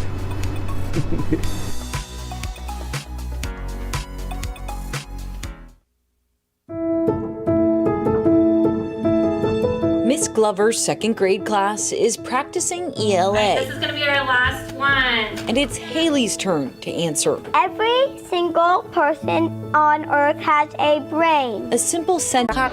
Because adapting. So this is going to be full of time and I need to try harder. From an even stronger little girl. It's all of us.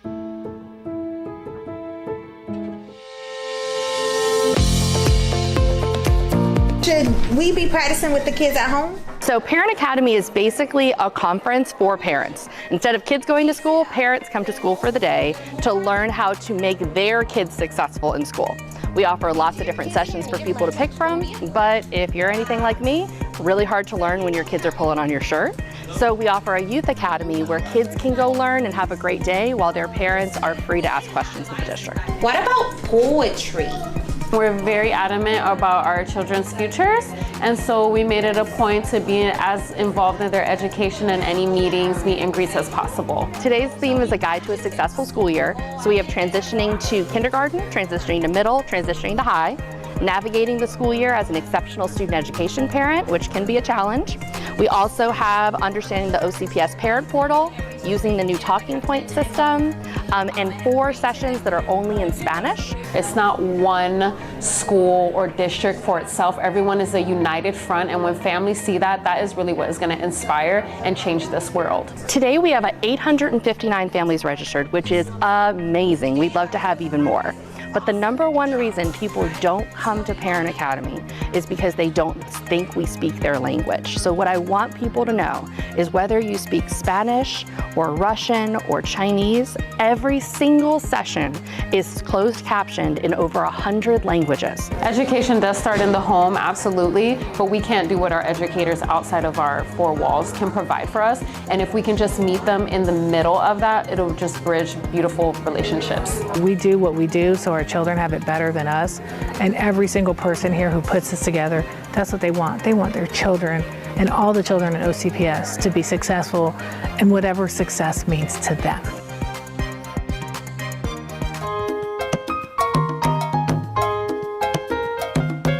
Today we celebrated Hispanic Heritage Month within our school. A lot of the different teachers chose to do a wax museum. The children either were a character from Hispanic heritage and shared about all their history. Hi, I'm Sotomayor. I was born in Puerto Rico. Then they got to dress up. Some students chose to do a country of Hispanic descent and learn about their cultures and the diversities of their foods and music and things like that. When students were coming in, I was nervous. But when people started pressing this button right here, then I got more confident and I felt much more better. I just kept on practicing overnight and over again. It's important to know that, people who come from your background also made an effect in history, and them getting to know, people that look like them or came from the same country that they did impacted the United States in different ways is eye-opening for them, that they can make a difference too. I like drawing myself, and Frida Kahlo is an amazing drawer, and I want to be an artist when I grow up as well. So she inspired me to believe in my drawings. Hispanic Heritage Month is like when you're celebrating and like trying to learn different things in different languages. It's inclusion. I mean, we need to understand where people come from and what their points of view are and what their upbringings are. We're not all raised the same, so it's important that we have that background knowledge to coming in together in a community to understand each other.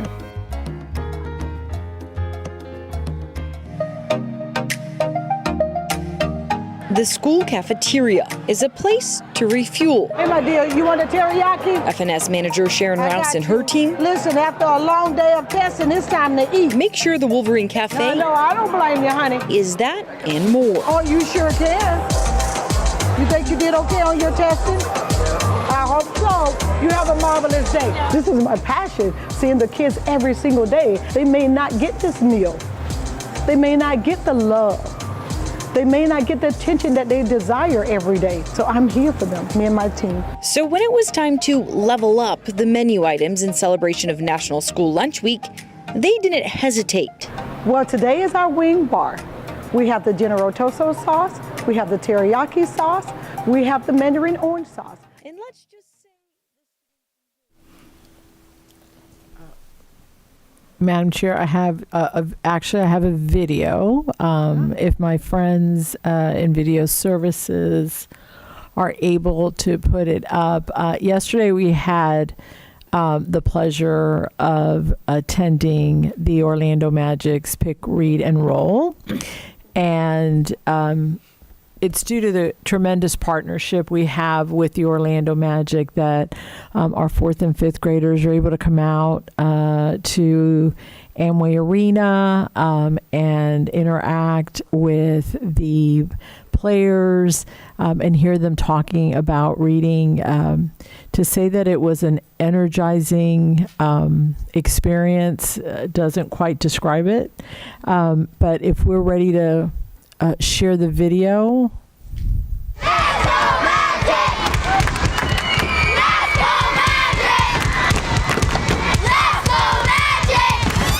This is Pick, Read, and Roll. It's a celebratory event, very high energy, where we are going to celebrate the most improved fifth grade readers from 48 Title I schools. Obviously, our students are motivated by fun things, but I think the best part about this is it celebrates growth. So it doesn't necessarily mean you had to get a perfect score or get a level 5. It really is looking at how much growth did a student make, and all students can make growth. Last year, an event inspired me to keep on going and do good. I got a level 4 on my reading fast test at the end of the year.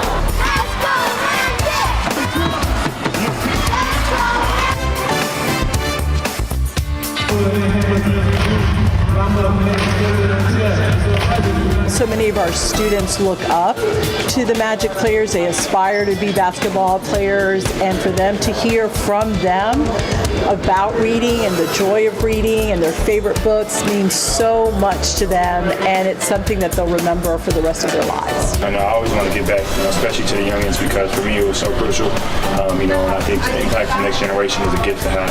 Be good and always do your work and try your best.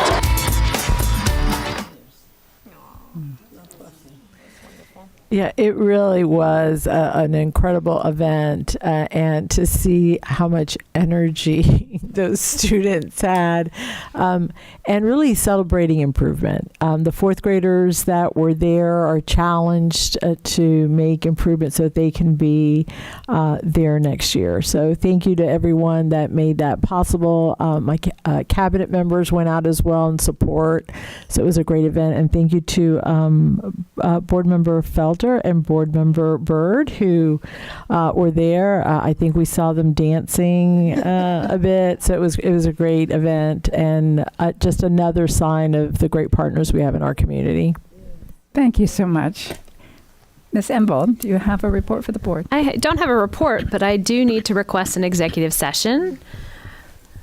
So, pursuant to Section 286.011, subsection 8 of the Florida statutes, and in accordance with Board Policy BEC, an entity may meet in private with its attorney to discuss pending litigation to which the entity is presently a party before a court or administrative agency, provided certain conditions are met, including the requirement that a transcript of the executive session will be made part of the public record upon conclusion of the litigation.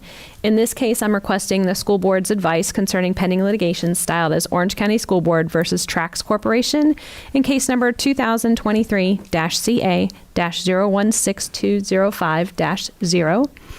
On Thursday, November 9th, 2023 at 3:30 p.m., the executive session will be a closed meeting held in Conference Room E at the ELC and will take approximately 1 hour. A notice has been drafted for posting. Those in attendance will be Teresa Jacobs, Chair, Angie Gallo, Vice Chair, Maria Salamanca, Alicia Ferrant, Pam Gould, Vicki Lane Felder, Karen Castrodental, and Melissa Bird, School Board members, Dr. Maria Vasquez, Superintendent, Amy Enval, General Counsel, John Polmarini, Deputy General Counsel, Jad Brewer, Staff Attorney, Michael Milne, Outside Counsel, Kate Hollis, Outside Counsel, and a court reporter. And thank you, Madam Chair. That's all I have for tonight. All right, thank you. I have one quick report, and then I'll call on board members. The superintendent's evaluation has been completed. The recommendation of all board members was to renew her contract. Therefore, her contract is hereby renewed. Shoo, yeah. Okay, any committee reports? Okay, then let me call on board members in the order I see them. Member Castrodental. Thank you, Madam Chair.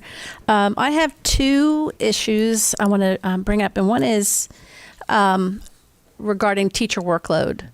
I know that this board did a deep dive for the budget a couple of years ago, where we looked at every position and every dollar.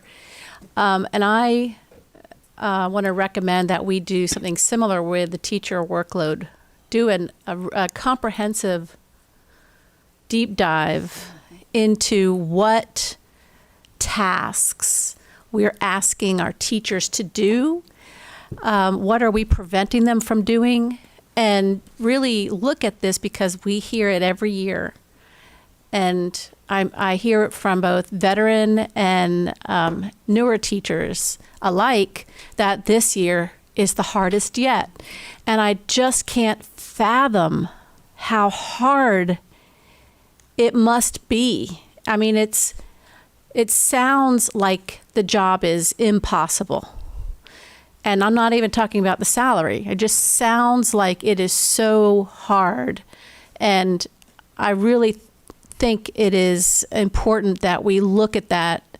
I don't know how we would structure it, but I think it's worth looking at and comparing different schools. And are we asking different schools to do different things? Or do some teachers in some schools have to do things that others don't? You know, how can we uncover some of those unnecessary requirements? And then my second concern is about the book challenge process. I know that when we say things up here on the board as school board members, we have to be very careful because our words kind of reverberate throughout the community or throughout the district. And we have to be careful when we reach out to other people in the district.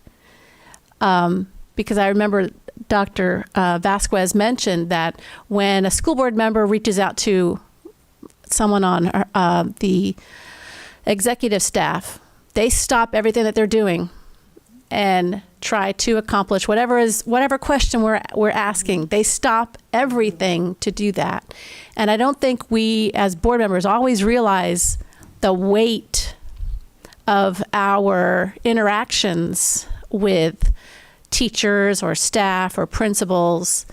And I want to just urge caution for all the board members in how we are asking principals and staff to do things when there is a policy already in place that we need to just follow, our own policy.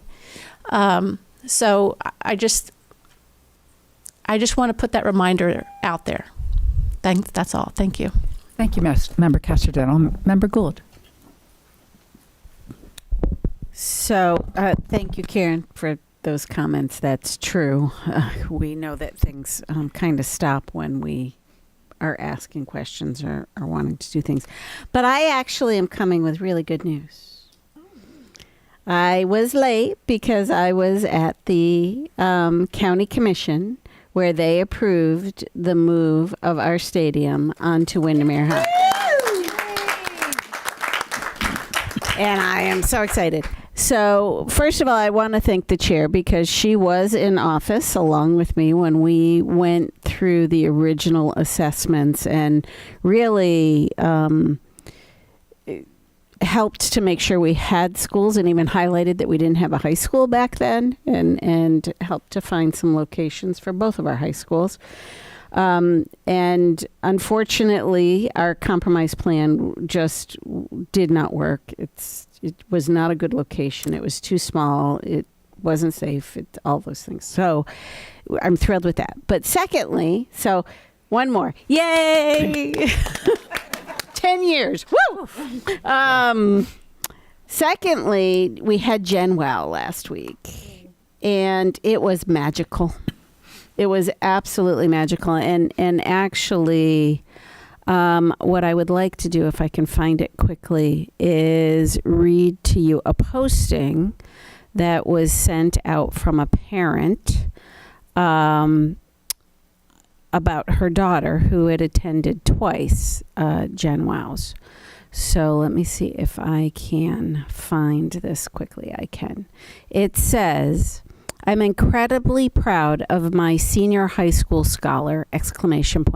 She serves as the vice president of her Gen W group, founded by Donna Orender. This week she had the privilege of introducing the remarkable Kay Rollins at their school convention. I am grateful that she attends Orange County Public Schools, which enables her to start studying calculus in 7th grade. She has now achieved a top 25th ranking on her class and is preparing for college. I am thankful grateful for her, and I'm thankful that she has many inspiring women to look up to. I am glad to express my gratitude to Pamela Gould and Dr. Vasquez for all her amazing teachers for their dedication of efforts within the district to, quote, create enriching and diverse pathways to lead our students to success. If anyone is looking for a dynamic, personal, and responsible intern, please let us know. Thank you. I also have to share with you two young ladies that opened GenWow. They had attended last year, and one stood up and said, I was asked to read a letter last year, and I was terrified of public speaking. In fact, I was crying off stage.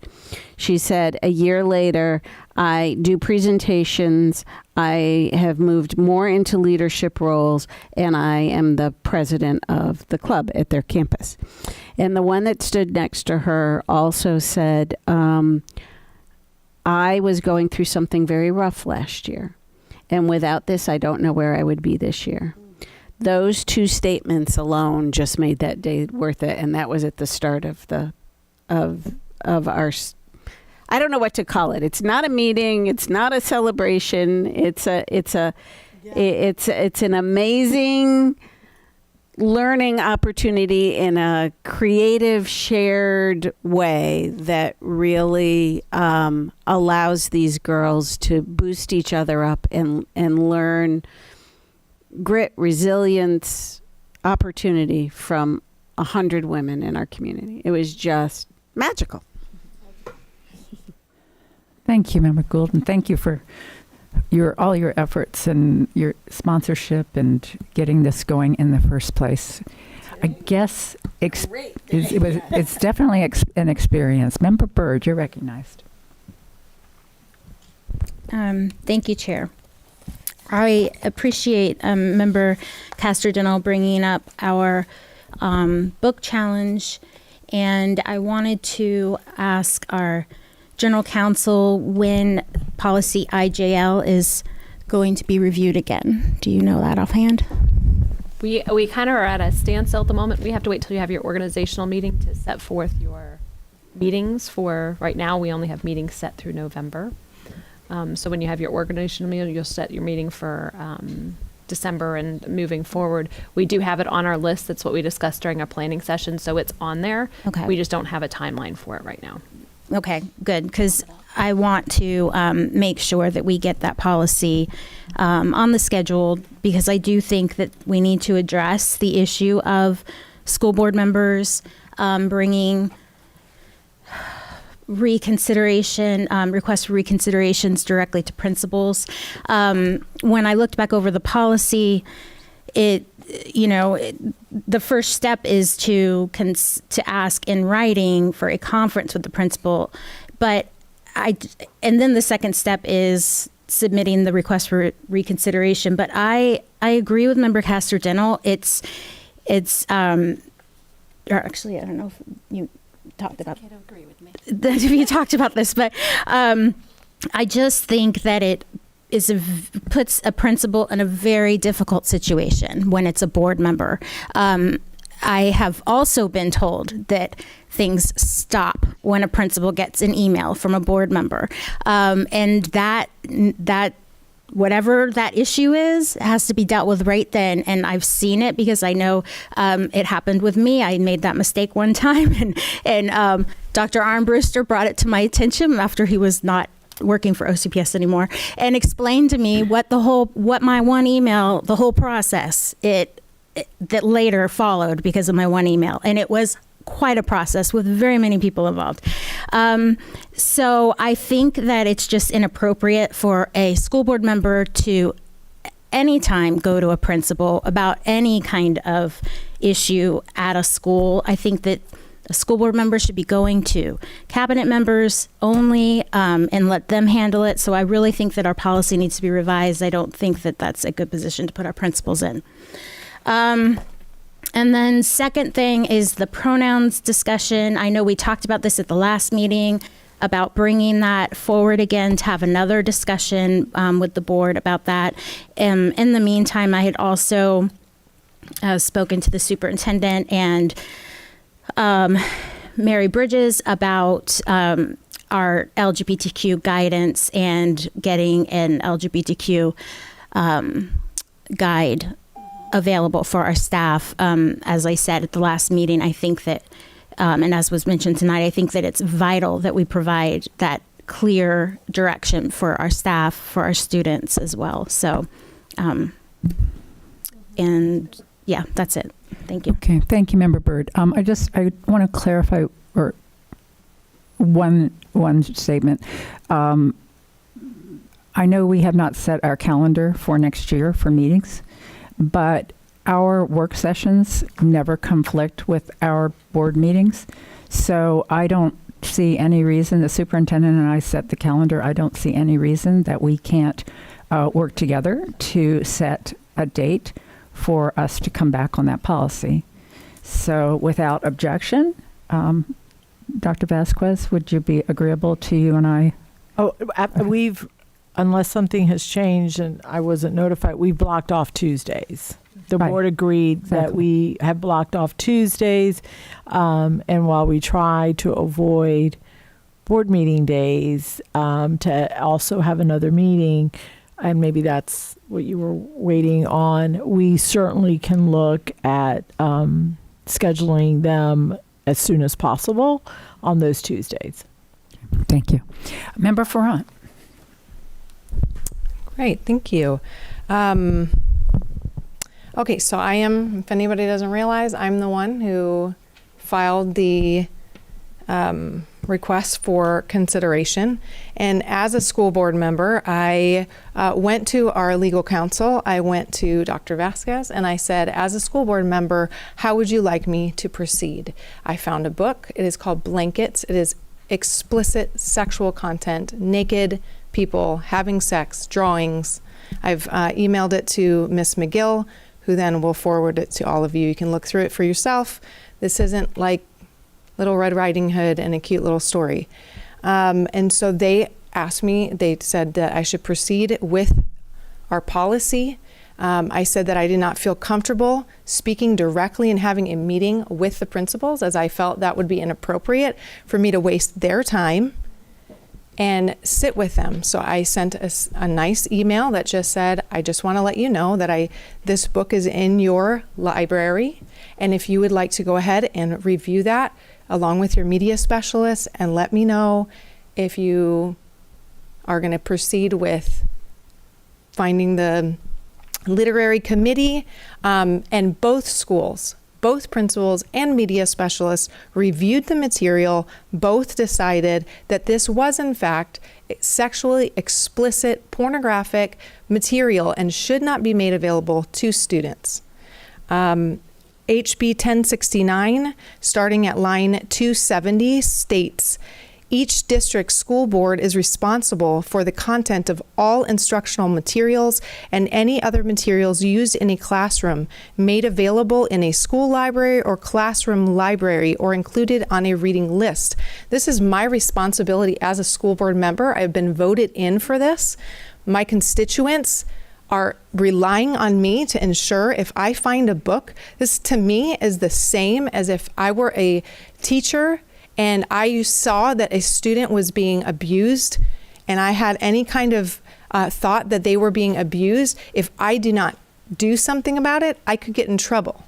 And so in the same way, I found a book, and for anyone to come here and try to promote this, parents, you need to know that there are people who come every week who want to ensure that your child has access to pornographic and sexually explicit material and have even come today. You can request it with records at OCPS.net. They came today. It is not videoed because this board is too afraid to video. They wanted to compare these explicit books to the Bible, which is in fact my favorite book. And the Bible warns us. It says it would be better to have a large millstone tied around your neck than to cause a child to stumble. I rest.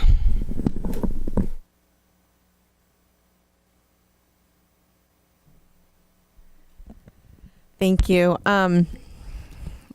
Thank you, Madam Chair. So first, I just want to say that I agree with member Dr. Castor-Dental on the teachers. I'm hearing, I think, probably some of the same stories that she's hearing when it comes to what's on our teachers' plate, what they're trying to deal with. This year does feel different. I'm hearing it more and more from teachers, like my friends that are, and my friends that aren't, they're kind of laid back and they're just at their wits' end. And so and Dr. Vasquez and I have had many conversations about this, and I know we're trying to figure out. So I don't know if it's more people on the campus. I don't know what the different dynamic is, but it does. And I'm hearing the same thing, that this is our hardest year yet. And I keep saying what's different. Like we can't fix what we don't know. So we need like specifics. What specifically is causing so much angst amongst our staff, so that we can see what we can do to fix it. And I know that Dr. Vasquez does have a plan on how to reach out to the teachers and gather some of that information. But we do need to get to the bottom of it, because there's a lot going on. And the last thing that we need is for our teachers to feel like they're underwater and not supported. The second thing I agree with Member Byrd on the clear guidance. Whatever that guidance is, it needs to be clear, and we need to be able to give it in a manner that is readable and understandable by our staff, because a lot of times things that we put out is hard to digest, and we need to put it out in more easily digestible items, and we need to be clear, like this is our position or this isn't. Whatever position we take, we need to be clear about it, and it needs to be out there for everybody to see. And then Skyward, I had my district advisory council last week, and it was great. I love meeting with parents and teachers and principals, because they have so much information. And I brought up the Skyward and I was like, yeah, we had a 20-minute conversation about how Skyward doesn't sync. And one of my principals said, yeah, it does. And I said, what? And she goes, yeah, all you can do is hit the sync button and Canvas will sync with Skyward. And I was like, we had a 20-minute conversation about how we needed to fix it in IT so that we could do this. Anyways, so that was great information. The parents overwhelmingly at my meeting were like, Skyward is so hard. Like they just have trouble getting into Skyward and managing Skyward. So I don't know if we could put out some more easily, if we can help with that manner and how we communicate ways to get on Skyward and how to use Skyward, because it's clear that parents are struggling.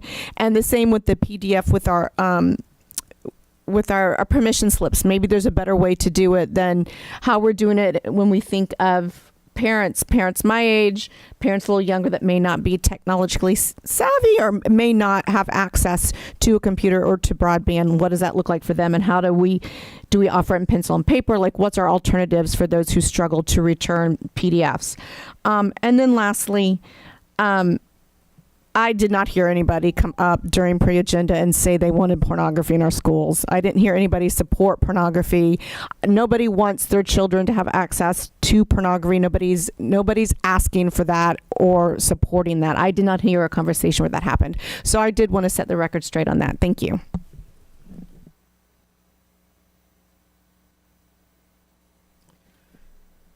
Thank you, Madam Chair. Just a couple of comments. We are looking at putting out more specific guidelines to Shonda Brown Cannon, our Chief Academic Officer, and Mary Bridges have already started working on that. We should have a draft.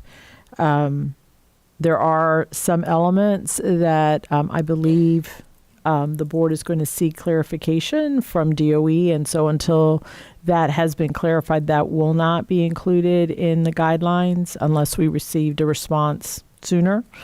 But we hope to be able to push something out I'd probably say within the next 2 weeks after we've been able to review it.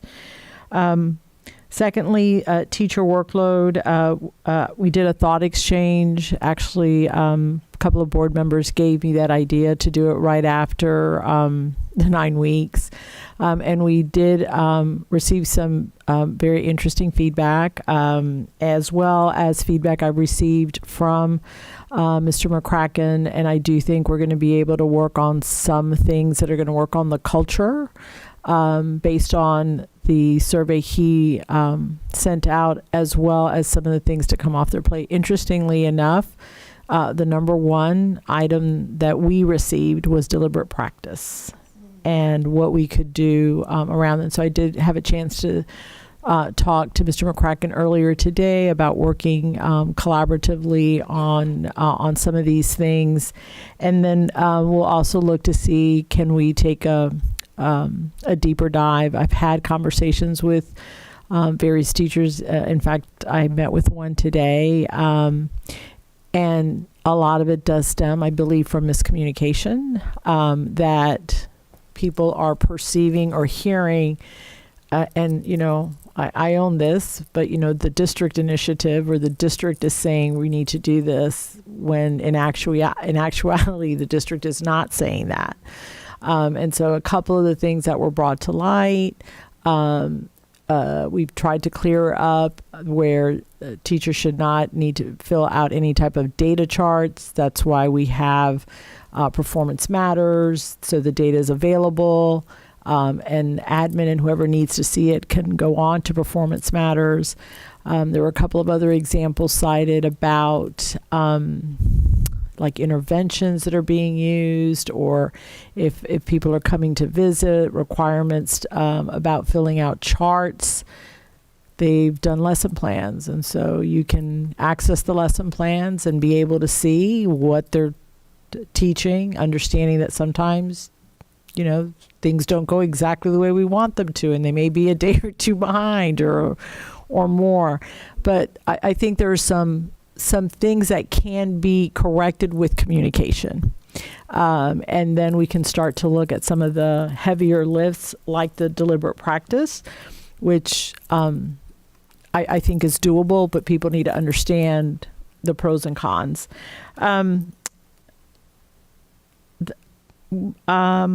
As far as the book challenge process, certainly we can bring it back. I was going to mention we have Tuesdays slated, but Board Member Front followed the process. She filled out the form.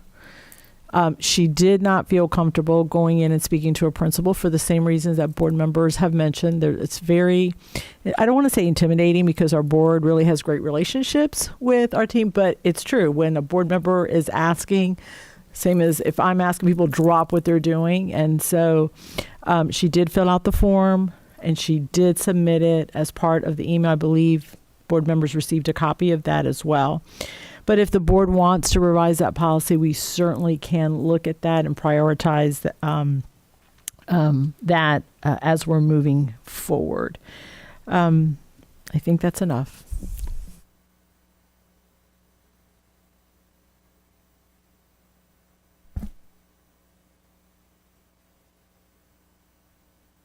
I'm sorry, having problems here. Member Farron. Awesome, thank you. I wanted to talk now about really what matters, and it's really what matters is the education. And so this week I had an incredible visit to Pinecrest Prep, which is actually a charter school in District 3. I was blown away by their data. They are taking the VAST test just like our students, and where we are just above state level, and we had just seen that in our strategic plan. Pinecrest Prep is astronomically above us in performance. And so I'm going to be doing my own research and just speaking more with the principal there, and or even through Greg Moody in his department with school choice, and just to see what are they doing that is helping their students to really listen in class and absorb the information. I know all of us, that's really why we're here, to make sure that kids are getting a phenomenal education. And so their reading, but especially their math scores, they were scoring at, I believe it was 75%, which is, I almost fell out of my chair. It was phenomenal. And So I think I'll just let you guys know that I'm going to be looking more into that and hopefully come back with some ideas and things that we can implement here, just kind of see what they're doing. And I know Dr. Vasquez and I have talked about that and just really focusing. I know her focus is on those getting our kids reading at grade level and the math, getting those math scores at grade level. So excited to see what we find out. All right, thank you. Member Felder. Thank you, Chair. I first want to say I had a visit, I guess about a week ago, to Positive Pathways, and I was extremely impressed with the discipline in terms of the children when they move through the hallways. They don't talk. They all have clear book bags. So nothing is coming in. We just haven't been able to find something to deal with the vaping, because that's a small piece of metal. That means your cell phone and all that will possibly go out. But I was just impressed with the work ethic, the students in class, the things that they were doing, and the fact that one of the students, he was getting ready to leave. And he actually said, I don't want to go to my home school. I want to stay here because you guys have helped me. And this was a student who he got railroaded into getting into trouble, but he had to register himself because his parents were not available or at home. He was kind of doing things on his own. So he registered himself in Positive Pathways, and they had to say, look, we need to get your parents. But he came up to the principal while I was there and said, I don't really want to go. I'm going to miss you guys because you've made me feel good. So I just want to commend Greg Moody and what he's doing with the students over there. And I remember teaching at the detention center some years ago. I taught at Orange House, I taught at Little Red Schoolhouse, and I taught at, we used to call it the Orange House, but now it's YOA or something like that. And the students used to always simultaneously ask me, are we really bad? I said, no, you just got caught. I said, bad kids everywhere. Secondly, I just want to, and it's been said, but as a former teacher, my mother said to me, she said, Vicki, the least you can do is put together a lesson plan. I used to fuss about everything. So Vicki, and I said, okay, I can do that. And I had younger teachers who were more computer savvy than I was. Some of them now are APs. And I would put my lesson plan together, and they would show me how to connect it with the CRMs and everything. It was very helpful to me. But I do know that there are some teachers, and we mentioned it, but I really hope that we find a way to assist them with all that extra work. It's just too much. The discipline, we need to work with discipline, because if they're not quiet, you can't teach them. If you don't attend to them, they can't be taught. And then also, there's some APs I know that are under fierce duress from principals. And so, Dr. Vasquez, I think at your start and what you're doing now, why we have renewed your contract, because you're doing something so different, and you really are trying to be a hands-on type of superintendent. And I really, seriously, from a teacher perspective and now on the board, I really do appreciate that, because I'm telling you, when they're not getting paid the money that we think and they believe that they should, and it's true, the least we can do is let them feel good about coming to work. The least we can do. So APs up under the gun, being aggravated. And I'm glad you mentioned, I'm going to say it again, some teachers still think they can't write referrals. You already told them you can write referrals. Whoever's telling that, that's a lie. Stop. Don't do that.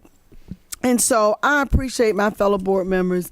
I think we're all in agreement with trying to do what we can to lessen the load on some of our teachers. And I'm all, whenever we meet, we come together with something, we have to, but I wanted them to hear, members of my constituency, I wanted them to hear that we're all on board. We understand what you're going through. Thank you. Thank you, Member Felder. Member Castor-Dental. Thank you, Madam Chair.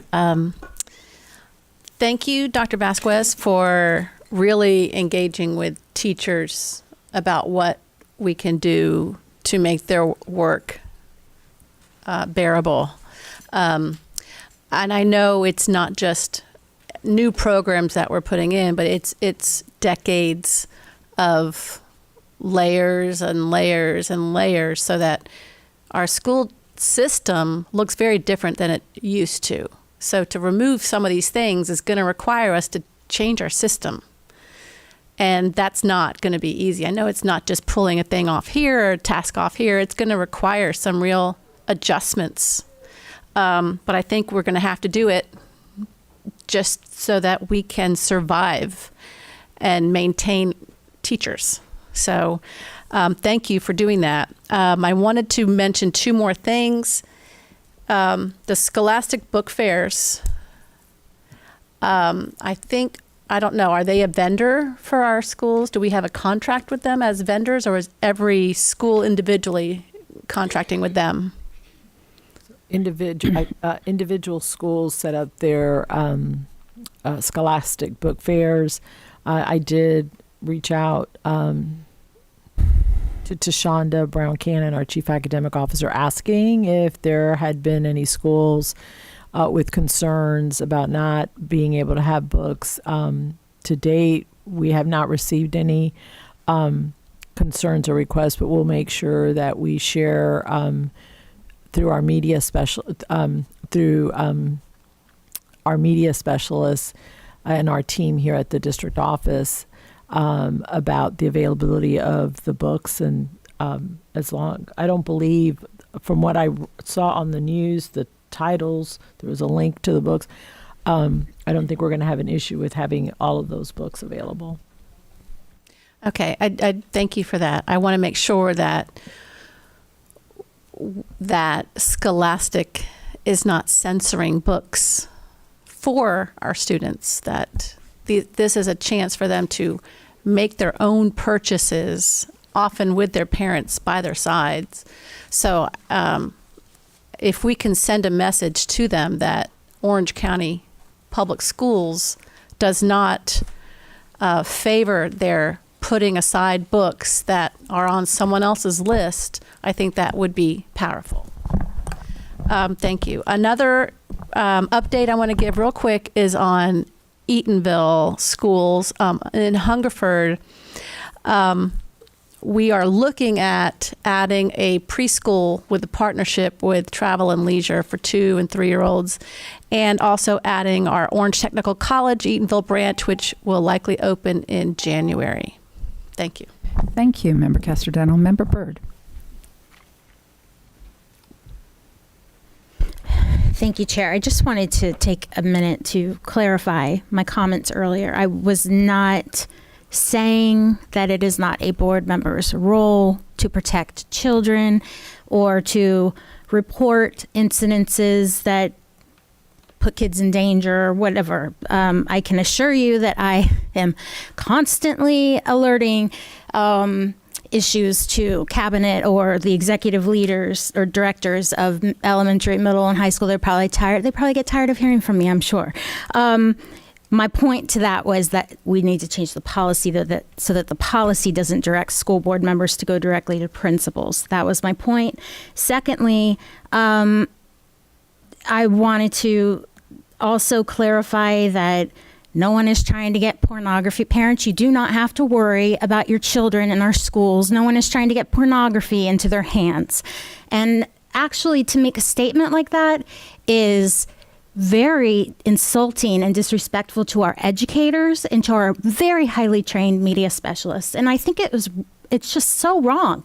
Your words matter. You are an elected official up here. Your words matter. And you need to watch what you say about our employees and what they do.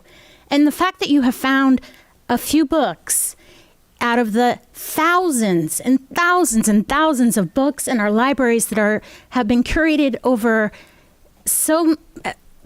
by our can't even. It's so frustrating. This is such a non-issue that we again are wasting time on. And I didn't even want to come back on and say anything about, but I'm so frustrated by it. And by the way, I'm looking at my daughter's library access form right now on Skyward, and if you don't like it, there is no library access you can choose for your own child. Limited library access you can choose for your own child, or unlimited library access. No one is forcing anything on your own children. You have control over what your children have access to in our libraries, in our schools. So parents, you are okay. Don't worry. Thank you. Thank you, Member Byrd. I actually want to take us back for a minute to the concern that the majority of the board expressed at the last meeting about the use of pronouns. And I know we've had some discussion here. We only have a few meetings left before the end of the year. So I would like to propose, first of all, I don't think the public knows about, maybe they do. I'm not sure if they've seen the memo that came out from DOE just recently. Pardon me? I don't. Yeah, they probably haven't seen the memo, and the timing of it, I guess I could say the timing was convenient, but it does address pronouns, but it does not say that you can't ask, that a parent can't ask, that a student can't ask to use the preferred pronoun. It does not say that. There's 3 things it prohibits, and all of them are prohibiting the mandatory, the demanding of our students to use a pronoun of an adult. But it does say, as we know, the statement about it being false to ascribe. But I think if the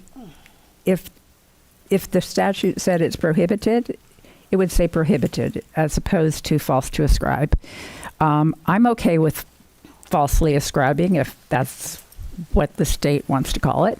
And as a parent, I think I'd like the parental right to be able to ask people to falsely ascribe under the statute. So given the fact I think there is a credible argument to be made, I would like the board's support in drafting a letter, working with our legal department to make all of the cases I think that can be made, 1, about parental rights, and 2, about the statute, and what I think is a very reasonable interpretation of the statute, and bring that back to the board for review, and if there's support for sending it, to send that up to the state and ask for confirmation that we are correct, or in the absence of a response, we will assume that we are. And we are not getting answers from the state, generally speaking, when we ask questions. My 5 years on this board, I've never gotten a single response from anything I've sent to the state. So I think it behooves us to make it clear that we believe that this is correct, that other jurisdictions have taken this approach, and if we don't hear back, we will move forward accordingly. So with that, I'm going to take comments in the order that buttons are pushed. Member Gould, that puts you on the next. You want to respond to that, or you want to take up whatever you wanted to take up? We can come back to you. There's so much. Yeah. If there's others who want to respond to that. All right. Who wants to respond to that? Member Front, you're also next. Do you want to respond to that, or you want? No. You have. Okay. Member Castor-Dental. Thank you. I fully support that, and I support you taking the lead on that as well. And I just want to state on the record again how ridiculous it is for the legislature to make a law about pronouns. It's just so silly. And really, it's just so silly. But yes, I support that. That sounds like a great idea, and I think it helps us get some movement on this and some clarity. Thank you. Thank you. Any other comments from board members? Member Gallo? I was just going to say thank you for taking the time to do that, and I agree. Thank you. Okay. All right. Then let me go to Member Gould for a separate topic. And having not heard majority of members in opposition, we'll proceed forward, and I'll bring that back to the board. Yes. Member Gould, you're recognized. So I actually had a question for Member Ferrant. With the charter school that you went to, I'm not familiar with it. So where is it located? How many students does it have, and what's the demographics? It is located right in the middle of my district, right over by the airport. Okay. And I'd have to get back with you on the exact number of students. They didn't tell me that. But it is a K through 8, and it is a very, very diverse population of kids. So it's not like all one demographic. Great. Mm-hmm. I'm very anxious to see that data and see what they're doing. Yes. Yeah. Thank you. Member Ferrant. Okay. I would like to, just so the public understands, the school board, none of the members are allowed to speak in private. The only time that we're really allowed to speak, other than how was your day and how are your kids, but anything that relates to school board things, we're not allowed to speak about in private. So unfortunately, we do have to discuss things in public and have disputes at times. But Member Bird, I do want to just let you know that I'm definitely not trying to point out media specialists.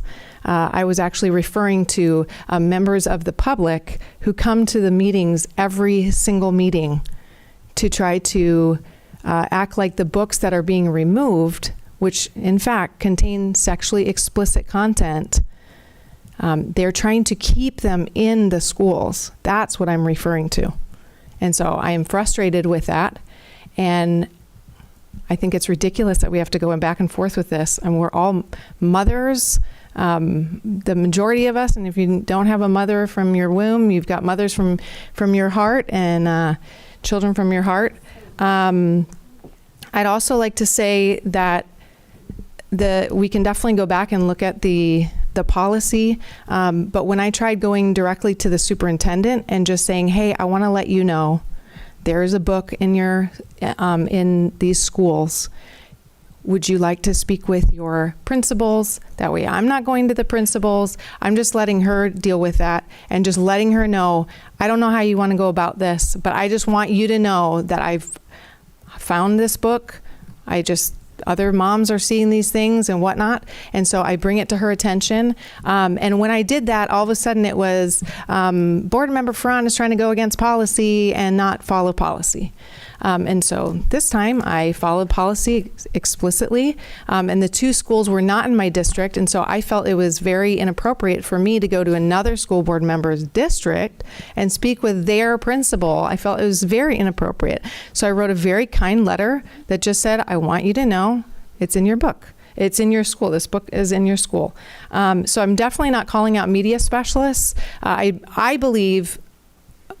want to believe, and I've spoken with so many media specialists who are amazing, but I believe that our media specialists are not outright trying to order these books, like what books have porn in it, and let's get it in our schools. I believe this is something that I would like to speak with at the state level and see how we can ensure that the publishing houses that are sending these books in a package deal, because if you order it as a package deal, instead of just buying the 3 books you need, well, hey, we'll give you, 5, or I know they're ordering hundreds at a time. So if you order 300, I can give you 500 and whatever, and these are free, and they throw it in there, and the media specialists literally have thousands of books. So there are amazing books in our schools, but at the same time, as a school board member, I want to ensure that there are not explicit content in our schools, period. Member Castor-Dental. Thank you, Madam Chair. I guess some of the issue here with that is there is the Parents' Bill of Rights where you can control what your own children read. And I believe one of the schools, it was in my district, Winter Park High School, I kind of was surprised that you reached out to the principal. And I think in one of those schools, one of the books was even checked out by a student that you didn't like. And I just kind of played that in my head. My kids went to Winter Park High School. I imagined my son having one of those books and then having it recalled and saying, sorry, you have to turn that book in now because Member Ferrant doesn't want you to read it. And I just thought that that was silly, that you're the standard for what our kids read. Not that I agree with you or disagree with you, but that's not your role. It should be the parent's role. The students should have the ability to make those decisions too. Explicit sex is not the same as pornography. There is a different standard for pornography.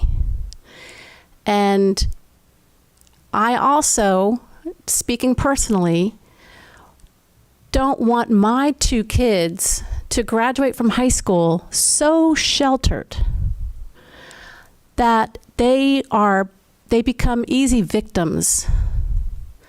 It could be to human trafficking. They could be in a very unhealthy relationship where there's abuse. And there are, in these books, cautionary tales where students and whoever reads them can learn about these experiences without having to experience them themselves. That's part of education and making sure our kids, when they graduate, they're adults and they are entering a very challenging world. And I don't want them to go out ignorant and unprepared. I don't want them to figure out, oh wait, there's a book in the bookstore that I could have had access to. This would have been really helpful if I had read this when I was in middle school. Maybe I wouldn't have been a victim. Maybe I could have found someone else in a book who's gone through the same thing. Maybe I could have learned how to report someone. Maybe I could learn that incest is really inappropriate. But since I wasn't allowed to learn about it, and in my school, I had to learn about it once I left home. There are so many things that you want to protect our kids from, but reading isn't going to protect them from things that happen to them. It can teach them how to get out of these situations. It can prevent them from getting into these situations. It can teach them why it's not good to have unprotected sex. I can tell you, kids don't go and have sex simply because they read about it in a book. They do it because it's a natural human thing to do. And I want kids to be prepared for what happens if they have that experience. I want them to know about contraception. I want them to know about how difficult it will be if they have a child in high school and they read about it. I'd rather they learn about it in a book than firsthand. And I don't want you to be stopping those lessons from our students because you don't like the part in there that makes you uncomfortable. I don't think that the Alicia Ferrant standard is what we should have in Orange County Public Schools. Thank you. Member Ferrant. Okay.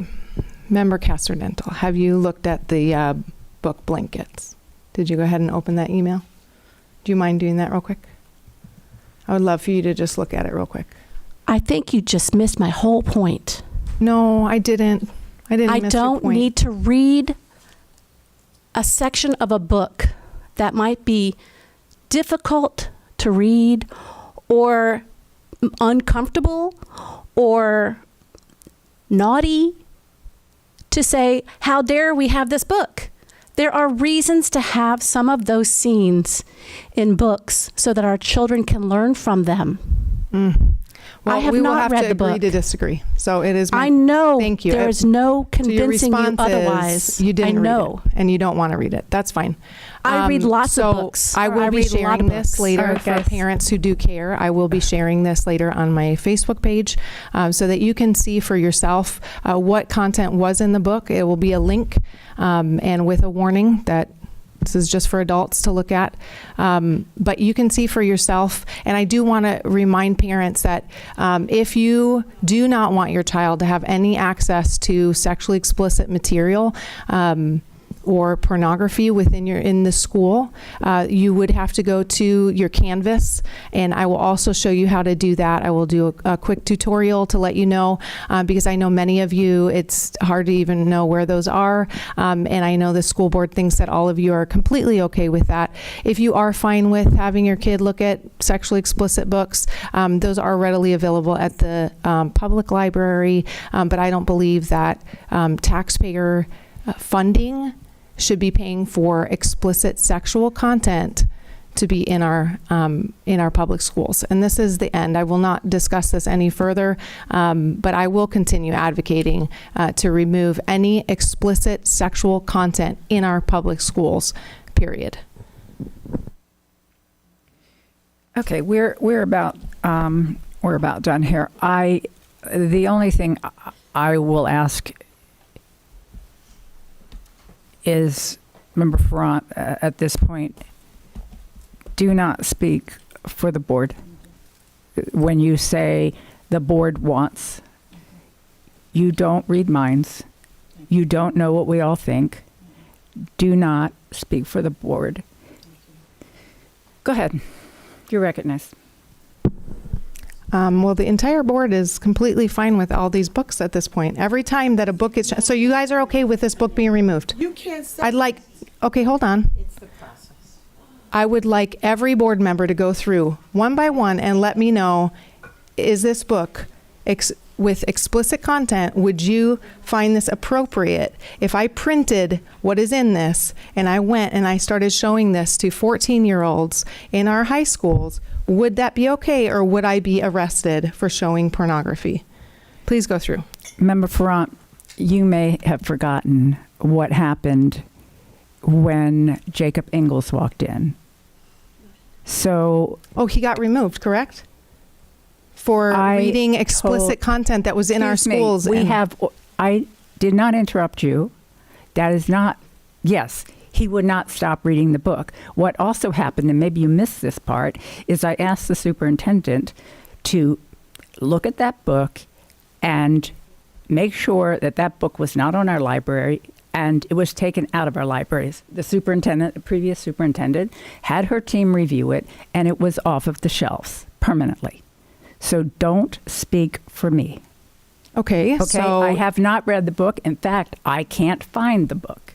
Well, I just emailed it. I emailed it to Miss McGill. Sorry. You know what? I'm sorry. I go by when we started this meeting and we said we weren't going to communicate. So I don't have my iPad or my phone open to see if you sent me an email. Okay? I have tried to figure out where this book is, and I figured I was going to have to ask the superintendent. I will definitely be reading the book. And I may end up agreeing with you. Oh, well, that thick, I'm not going to read it.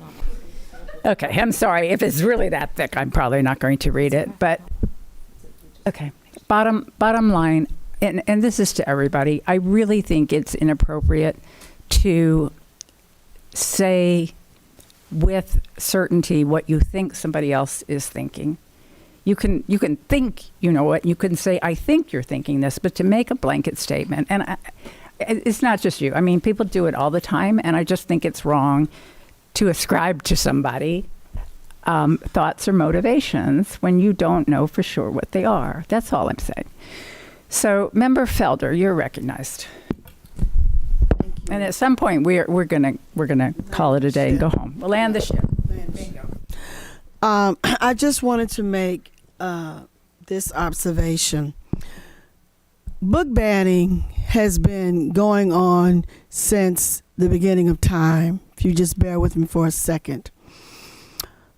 Paul was in an area, and the Lord spoke to him and said, I need you to go down where this Ethiopian is reading Isaiah. Isaiah talked about, Jesus and the Messiah, and there were many people who were not believing in that. So he asked him, dost thou knowest what thou readest? And the thing of it is that book banning has been going on for a long, long time. And so, and I assume, I don't know, but he probably had to sneak it out because nobody wanted to talk about this new Messiah. No one wanted to talk about him. So he was sneaking, reading it. He was a eunuch in the kingdom of Queen Candace.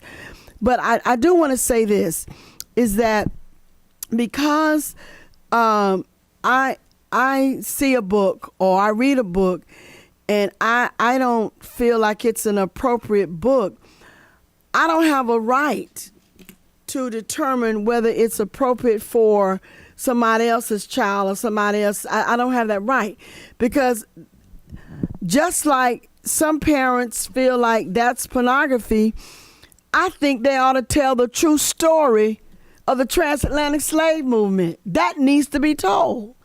But you might not see that that's an interest, so you don't have to teach it in my school. You can. I'm gonna teach it at my church and in my community centers, because they're gonna get the real lesson. So I just believe that. I think when Member Casadenta was talking about the book and the books and the reading, I don't think she was saying that what you were saying. I mean, what the banning books, but what she was saying as a parent, none of us as board members, we govern the operations of this district. But with the parental rights, if a parent feels that their child can handle that book, then as a board, we're not to govern the personal rights, because the governor came up with parental rights. So there's some parents out there who don't have a problem with that. So as a board, we are to govern the legislation that comes down from Tallahassee. And legislation has come down and say that there are parental rights. So we cannot usurp authority over the parents, even if we personally feel about certain books that are not right. But we can't do that.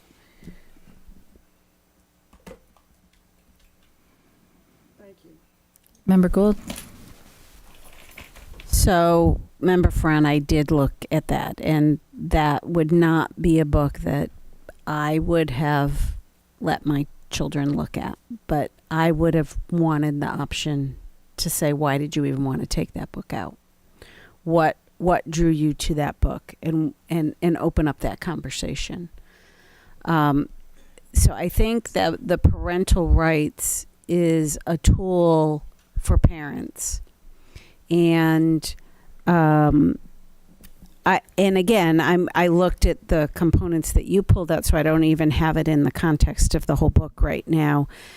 What I saw was disturbing to me, but at the same time, if my child felt the need to bring it home, I would want to have the conversation. And we had rules in my house. There's no Facebook access I can't get to. There's no social media access I can't get to. I can spot check anything in your room at any minute that I want. And we've always had kind of an open relationship. I want that for all parents. And I want to respect my fellow parents' rights to do and raise their children the way they see fit. I do worry. I will always follow the law, because that's what I do. I follow the law. But I do worry this is a very slippery slope. Well, I agree with you about this book. I think it's a slippery slope that we have to be careful not to cross, because all of the sudden, as we've seen on the long list of kind of question books, there's some things that I personally don't understand why they were questioned. And we do want our kids prepared to walk into the world as soon as they cross that stage.